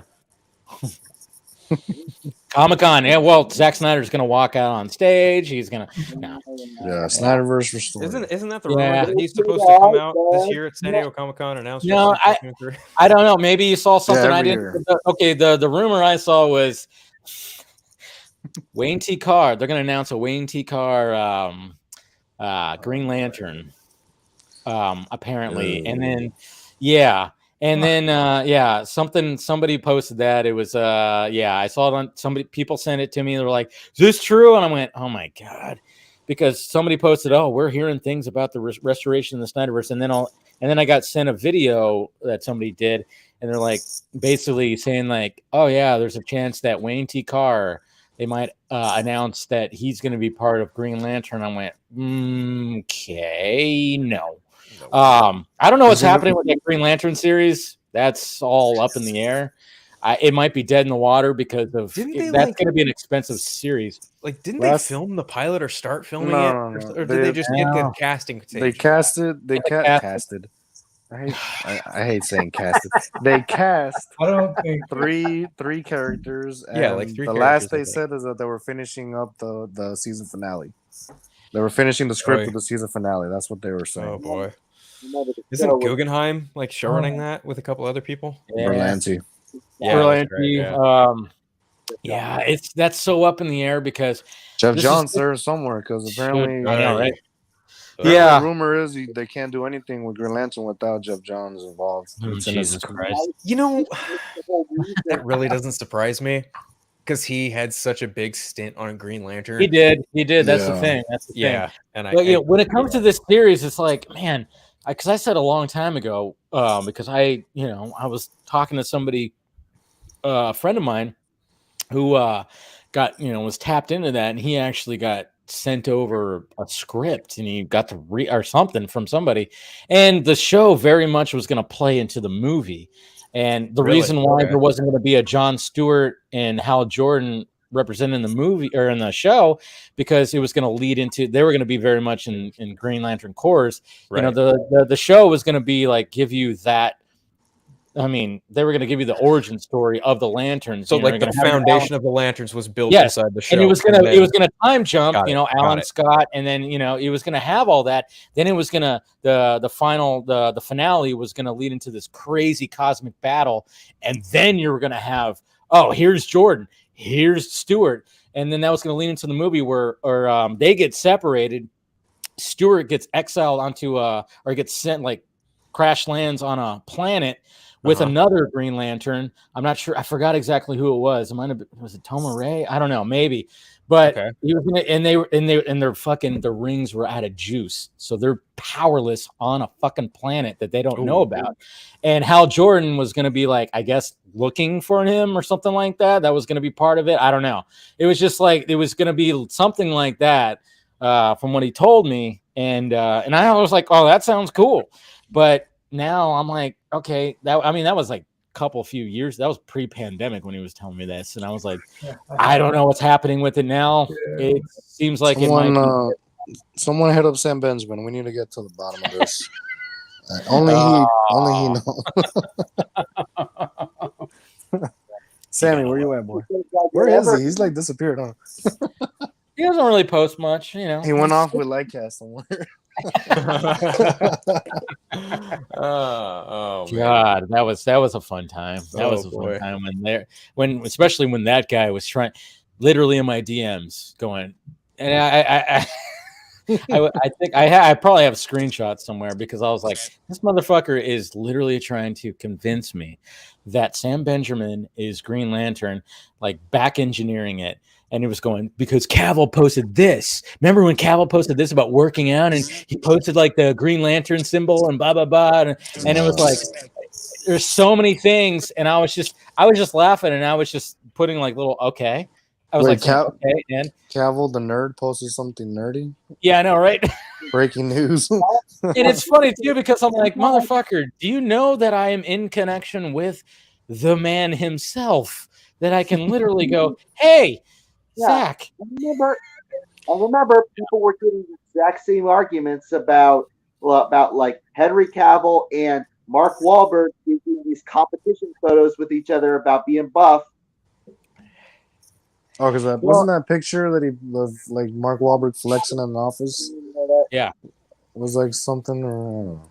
Yeah, there was a meeting. Like there was something that I don't know exactly the details. I'm gonna have I don't remember what the details. But yeah, I mean, maybe it had something to do with Green Lantern. I don't know. But then it was funny when we were like, hey, he might bring back Ryan Reynolds, and then all of a sudden, what happens? Zach goes, oh yeah, if I guess I had a Hal Jordan, I would try to bring back Ryan Reynolds. It's funny because like there it is. I remember when the rumors were running rampant of like who would be Hal Jordan in the DCU. I've heard like Tom Cruise, Mark Wahlberg, I don't like and then Tom Cruise thing. Me either. I'd actually honestly prefer him as like an alternate universe superior Iron Man over Green Lantern. The big thing right now is Austin Butler as Green Arrow, because I've seen that right now. People are talking about that for Black Canary. Yeah, because they want to keep him in the house after Elvis, apparently. Yeah, keep him in the WB house. All right. I mean, I'm down with that. Pretty cool, I guess. Yeah, he did a great job as Elvis, for sure. Yeah, very good job. Yeah. Very. Go ahead, Eric. Yeah, I was saying he was very good. Elvis was very good. But I gotta say that people like everyone's saying, I never liked, Tom Cruise as, you didn't like it until Top Gun Maverick came out, which is what I've been saying, guys. I still don't like it. I just don't see him as Hal Jordan. I just don't like. I want somebody else. I would actually prefer Ryan Reynolds before Tom Cruise coming back. I'd actually want Ryan Reynolds to come back more than There's like Tom Cruise. I like Tom Cruise. I like what he does, but he's 60 years old now. And it's like even though he doesn't look it, I'm still just going. Maybe at one point, sure, but I'm like, I think everybody, again, like what you're saying, Eric, and when you see Top Gun Maverick, you're just thinking, oh, pilot, Hal Jordan, there it is. Yeah. Speaking of which, I would take Miles Teller. That's a great point. Did you see his recent comments about like a Top Gun 3? Yeah, Miles Teller actually said he's had conversions, but he goes, it's all up to Tom, which of course, everything's word for word, like the whether or not Batfleck comes back, it's all up to Batfleck. It's all up to Batfleck. Yeah, it's all up to Tom. It's all up to Tom if he wants to do it. Because and I wouldn't be surprised if he wouldn't want to do it, because his Mission Impossible franchise is wrapping up now. It's like, what's next? How are you gonna top making $1 billion? I know, dude. That's the thing. It's like, and I'm sure he's considering that because, I mean, obviously, it's like, what else? What can you do more for Top Gun? Because you had that one movie, and they did a great job of doing the callbacks in Maverick and everything. And it's like, what else can you do besides having a scene like, Clark Kent at the top of that mountain talking to his dad, and it'd be like, Maverick talking to Goose like that. Yeah, exactly. I did like the idea Miss you, Mav. of Talk to me, Goose. Miss you too, Goose. I miss you, Goose. I did like the ideas that people had of a spin-off show that focused on these new characters that were introduced in Top Gun Maverick, like especially like Phoenix and I like this casting because I would think he would be a good Hal Jordan. Yeah. He would be a good Hal Jordan. He's got that sarcastic, snarky, pretty boy look, Who's Glenn Powell? He's in Top Gun Maverick. He was the douche. He was Hangman. Oh, okay. Yeah, he was the douche. He was the douchey one. Which brings me back to people were talking about a spin-off show that focused on the new pilots that are introduced in Top Gun Maverick. That was cool. Yeah. But even like when it came to Wahlberg, I didn't even like that. Somebody said, how about Wahlberg as dead man? Hey guys, I'm dead. That's right. I'm dead right now. Yeah, I'm dead. An interesting when you do a Mark Wahlberg impression, you have to be out of breath, apparently. Someone brought up an interesting idea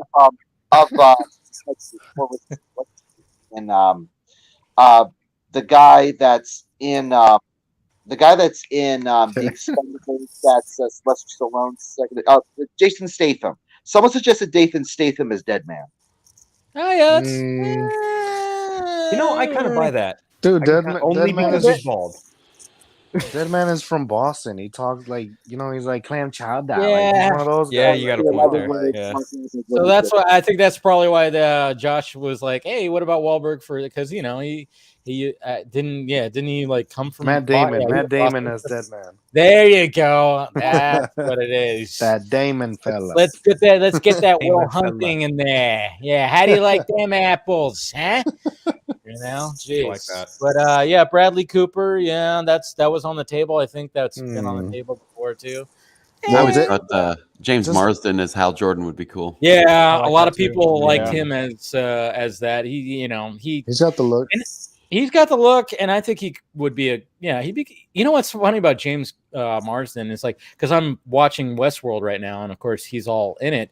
And I just I remember just even today when I was watching a couple episodes, I went, James Marsden is like, he was in the big boom, the what started the boom of now, which was X-Men, obviously. But he wasn't like, he was Cyclops, but he wasn't like a big character. There was no spinoff. There was it really didn't go big time anywhere. But he's been consistent. He just pops up and shit. And then all of a sudden he pops up in Sonic, and it's like, oh yeah, is this gonna work? And it does. And now it's a big franchise now.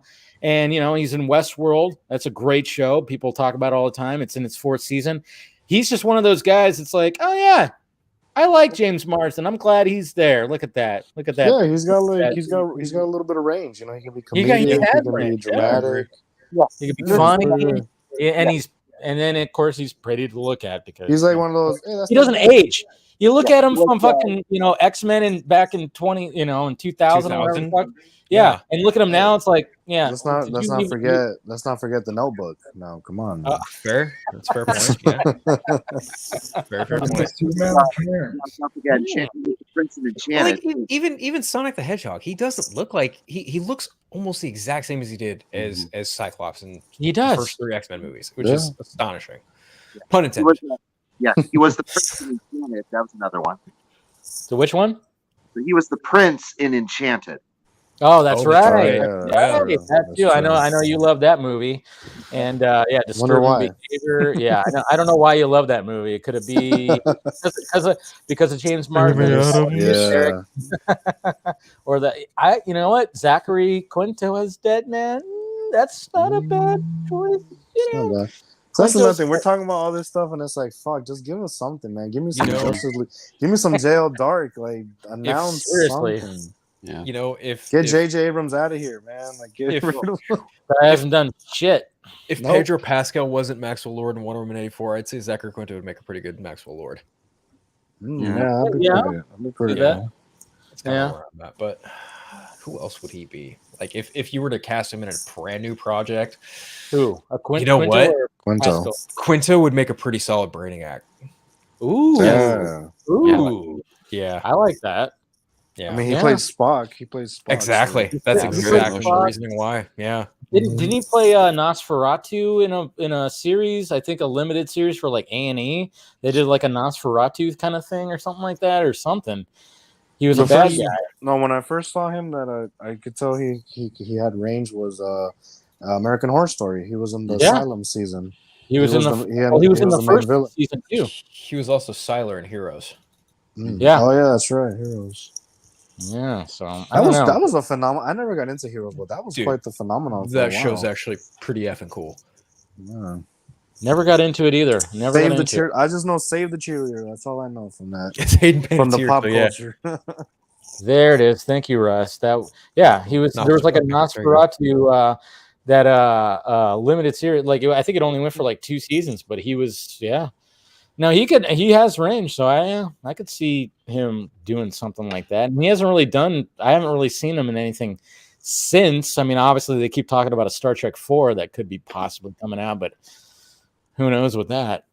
Yeah. He was in Invincible. He voiced the robot. Oh, that's right. That's right. He is. Yeah, that's right. There it is. Dude, they should put him in The Boys. Yes. Right? He would fit in The Boys. Yeah, he would. Damn. By the way, have we all seen the finale? Oh yeah. That's my favorite TV show. Everyone saw. Can I? No question. Yeah, we can. I love all right, so if we want to, like, this could be the last topic that we talk about. If anybody in the chat, brace yourself. Let's talk about some of that. But holy shit! Why did they have to do that to Black Noir? Oh, dude, I was. He's coming back. He's coming back. There's no way he's coming back. No, Eric Kripke said that he's gonna be back, but it's gonna be the guy that plays him in the costume, Nathan Mitchell. He's gonna be a new version of Black Noir. I was like, what? But I was like, okay, I guess Black Noir is gonna be like a mantle, not so much a person. So it's gonna be interesting what they do with that. But yeah, that was sad because I mean, when Soldier Boy came back, I mean, he had such trauma with that motherfucker, and then he went to that that pizza shop or wherever the fuck, that Chuck E. Cheese type place. And then when he was just seeing it, I was like, this is why I love this show, because it's like, how fucked up is this? Because Black Noir, who we don't really know much about, he's sitting in this, this vacant deserted Chuck E. Cheese type place. Yeah, and he's seeing all these cartoon characters like play out all this shit that happened with Soldier Boy. Oh my god, dude. Well, I mean, to be fair, like half of his brain was outside of his skull. Of course, and, yeah. And that was a great misdirection too. When it was like, you think it was, when you saw that episode of the flashback, it made it seem like it was from the attack, but it was Soldier Boy that beat his ass. That was good. Well, he beat up the whole team.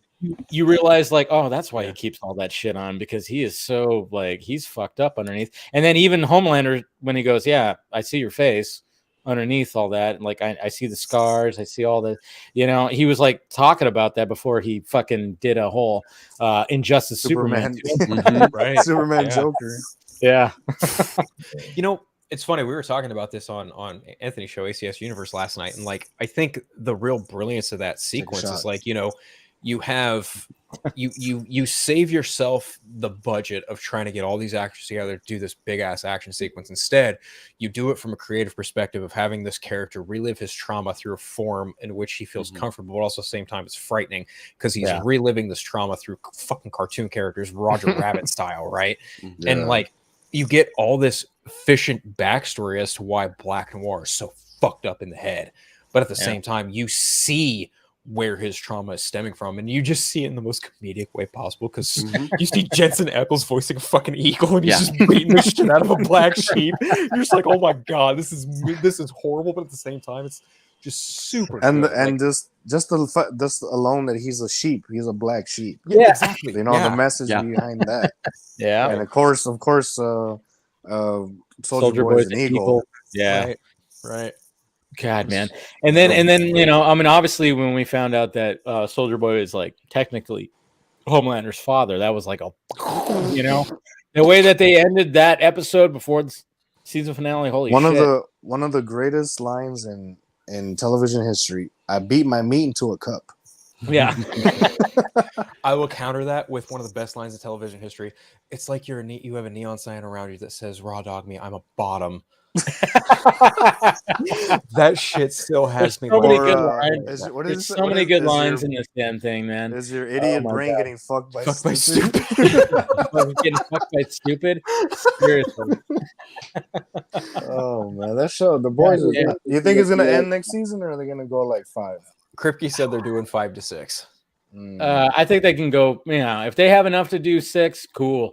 But yeah, don't do it. Don't overstay your welcome. 6 seasons in a movie.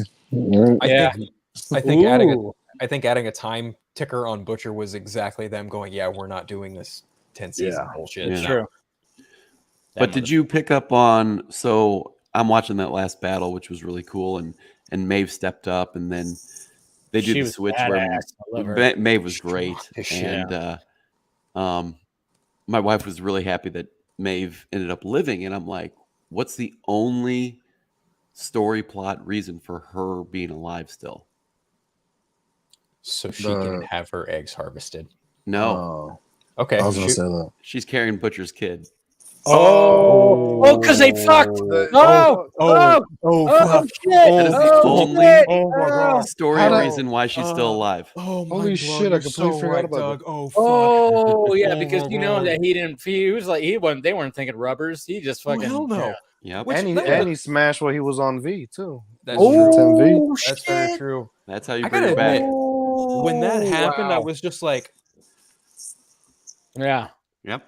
Yeah, but I didn't even think about that. You're right. Yeah, you're absolutely she might correct, be. yeah. Oh man.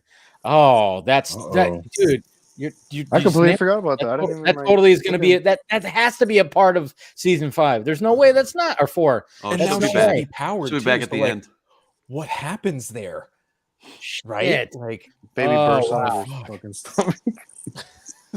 Well, I think she probably could take some Compound V again, no? And yeah. I mean, become a hero again. Kimiko could. Yeah, Kimiko. Yeah, I mean, it worked with her. So they also left Soldier Boy alive too. Yeah, true. He's coming back. Yeah, There's no way they don't. Jensen Ackles. He did Ackles. I always say he killed it. Yeah, he was great. He was great. He was great. Dude, that scene with the older ladies. Oh, dude. Like, we were talking about that. I was like, shit. Jesus like, Christ. wow. Everything, dude. He was friends with Bill Cosby. Yeah, used to make a strong drink. Yeah. Slap you like I'm Connery. No, the last episode, like he was like, "Wait a minute." He's like, "Hold on, wait a minute. Homelander fucked your wife. Fucked your wife, and you want to keep the little brat? You keep the little brat. You want to raise the little brat?" Whatever he said, I was like, Jesus "Yeah, Christ." Dude, he had no filter at all. No, Just no filter everything. whatsoever. He was unfiltered. Yeah, an unfiltered Captain America. Essentially, it's just so good. It was great. You know, like, after seeing Supernatural and then like to see Jensen play a role like this, I was like, wow, like he's like fully unleashed on this one, and you could tell he was loving every minute of it. Oh yeah, for sure. I mean, especially after like the last thing I like saw him perform in, I guess would be the best way to say it would be Batman: The Long Halloween, where he's Batman. He was great as that too. Playing it super straight, super detective. But then you see him play this version of Soldier Boy, and you're just like, fuck, dude. Oh shit. Especially if you know like the backstory of Soldier Boy from the Boys books, because there's 2 different versions of Soldier Boy in the books. There's like the version in which they had Jensen play. He's from the 40s. He's this super like old school, slightly racist, super old backwoods fucking just I don't give a fuck about your ideology type of character. And then there's like the traditional soldier boy they have in modern times where he's just a total wimp. He does everything Homelander says, and there's certain things that happen during Herogasm that did not happen in the episode with the current. It's a whole other completely. That's next season. Doesn't he like pee his pants when he gets scared? Yeah. Like, He's a wimp. That's the best way I can say it without being. He's like the opposite of what he was at first. Which soldier boy is the one that like shouts out like state names or whatever when he's like That's fighting? the wimpy. The wimp one? Oh, okay. Yeah. So that's going to be it. I wonder if they end up incorporating that version in this, because I mean, I haven't read the books, but from what Scott has said, he says there'll be references that they do, because when it came to taking the Temp V, that was in the first like book or something like our first books where that was like they had to level the playing field right off the bat. But obviously we're in season 3 and now that got introduced. So Scott was like, oh yeah, that was actually part of the, the beginning of the story, and they're loosely basing all this stuff. They're not like going directly like, hey, but they're going like, hey, pull that, which I love with everything. I like it when DC does it, when Marvel does it. I mean, that's, just loosely, you're not going to have like the legit fucking story from the books. So just pull little references at least. Well, I'm glad they changed it up, because not everything in the boys, the comic is great. Yeah. and would work Very well on, I mean, they changed it right off the bat, because it's not the Deep that does, that sexually basically rapes Starlight. It's Homelander. And they changed it to the Deep in the show. Which that guy. But I like it because the whole episode is like you don't know what to think about this Homelander guy. You think, because even Butcher he's like, no, that he's a Boy Scout. He lies to Huey, tell him about Homelander, and you don't see until the end of the episode when he fucking lasers that plane. They're like, oh, this guy's a piece of shit, just like all these other guys. Another major departure is Black Noir in of himself. In the comics, he's a straight up Homelander clone. In this, that's not the case at all. No. This is a completely different person. Yeah, exactly. Yeah, which is good. Crazy. Yeah, it's good. No, I like what they're doing with this, but I think we'll wrap it up right now. We're going about 3 hours, so I appreciate this. This is always fun. Like talking to you guys. The Patreon family, which is always fun, and everybody who joined. Thank you guys for doing that. But let's go around the horn and let's promote ourselves. Eric, you start first. Yeah. Well, we're still working behind the scenes in the Sunset of the Gods. And you guys may remember, like earlier, like late last month, we started the Superman casting event. So if anyone travel. Phil, you got a good voice. Yeah, thank you. I try. Yeah. I really try. All right. So yeah, if anybody's looking, to do some voice stuff, there you go. Hit up Eric. Tenacious. Hi. Tenacious bitch. Yeah, I always say it wrong. I can't. That's fun anyway. Jacob, go ahead. What anything to say? I'm good. Besides canceling me? Yeah. Well, hold on. I mean, you saw the black phone, so I'm proud of you. Yes, I know. You gave me shit about that. You're like, you haven't seen it yet. And I'm like, yes, I saw Black Phone, loved it. And I, great fucking movie. Anybody who hasn't seen it yet, please do yourself a favor. Small, nice little Ethan Hawke goodness. Horror really, yeah, he's so creepy in that. But I got Nikki right. Yeah. All right, Phil. Well, thank you for hosting a Patreon stream, my friend. It's always a blast catching up to you and the rest of us here at the Patreon who carry the ship forward. If you all want to follow me, it's just at Unfiltered. Twitter, Vero, Instagram. You can also catch me on the Four Nerds Network most Thursdays. We're actually on our next 100th episode. We're giving away a free copy of Spider-Man No Way Home. And, if you want to listen to any of my podcasts, just tune in to The Eternal Night or Superhero Stress on Podbean. We haven't done any episodes. I've just been having a lot of stuff go on in the real world lately to have anything go forward, but I'm going to try and get something done for those in the future. But yeah, that's pretty much it. Nice. Doug? At Doug Verby. Thanks, guys. Thank you, Dave. Cool. That's what it is. All right, Jose. Short and sweet. You guys can follow me on Twitter at Champagne Pepe. I'm JJJ, as Steph likes to call me, so that's why I put my name like that, Jose J Jr. Yeah, she didn't show up today. Yeah, I'm serious. I'm gonna write a story. No one's gonna die in my Justice League movies. Got to keep it positive, just positive vibes only. And yeah, it's always it's always fun to be here with you guys. Shooting the shit about all this stuff. For sure. And I appreciate you guys for the added support and everybody else who's involved with that, and everybody who was in the chat. Make sure you smash that like, thumbs up, do all that. And I'll see you guys tomorrow for anybody who joins the Batman the Fanimated stream. And then, of course, Film Chunky Live on Monday. And thank you to the panel here. Thank you to Rayo, who was here earlier, and Carrie also. And we will talk to you later.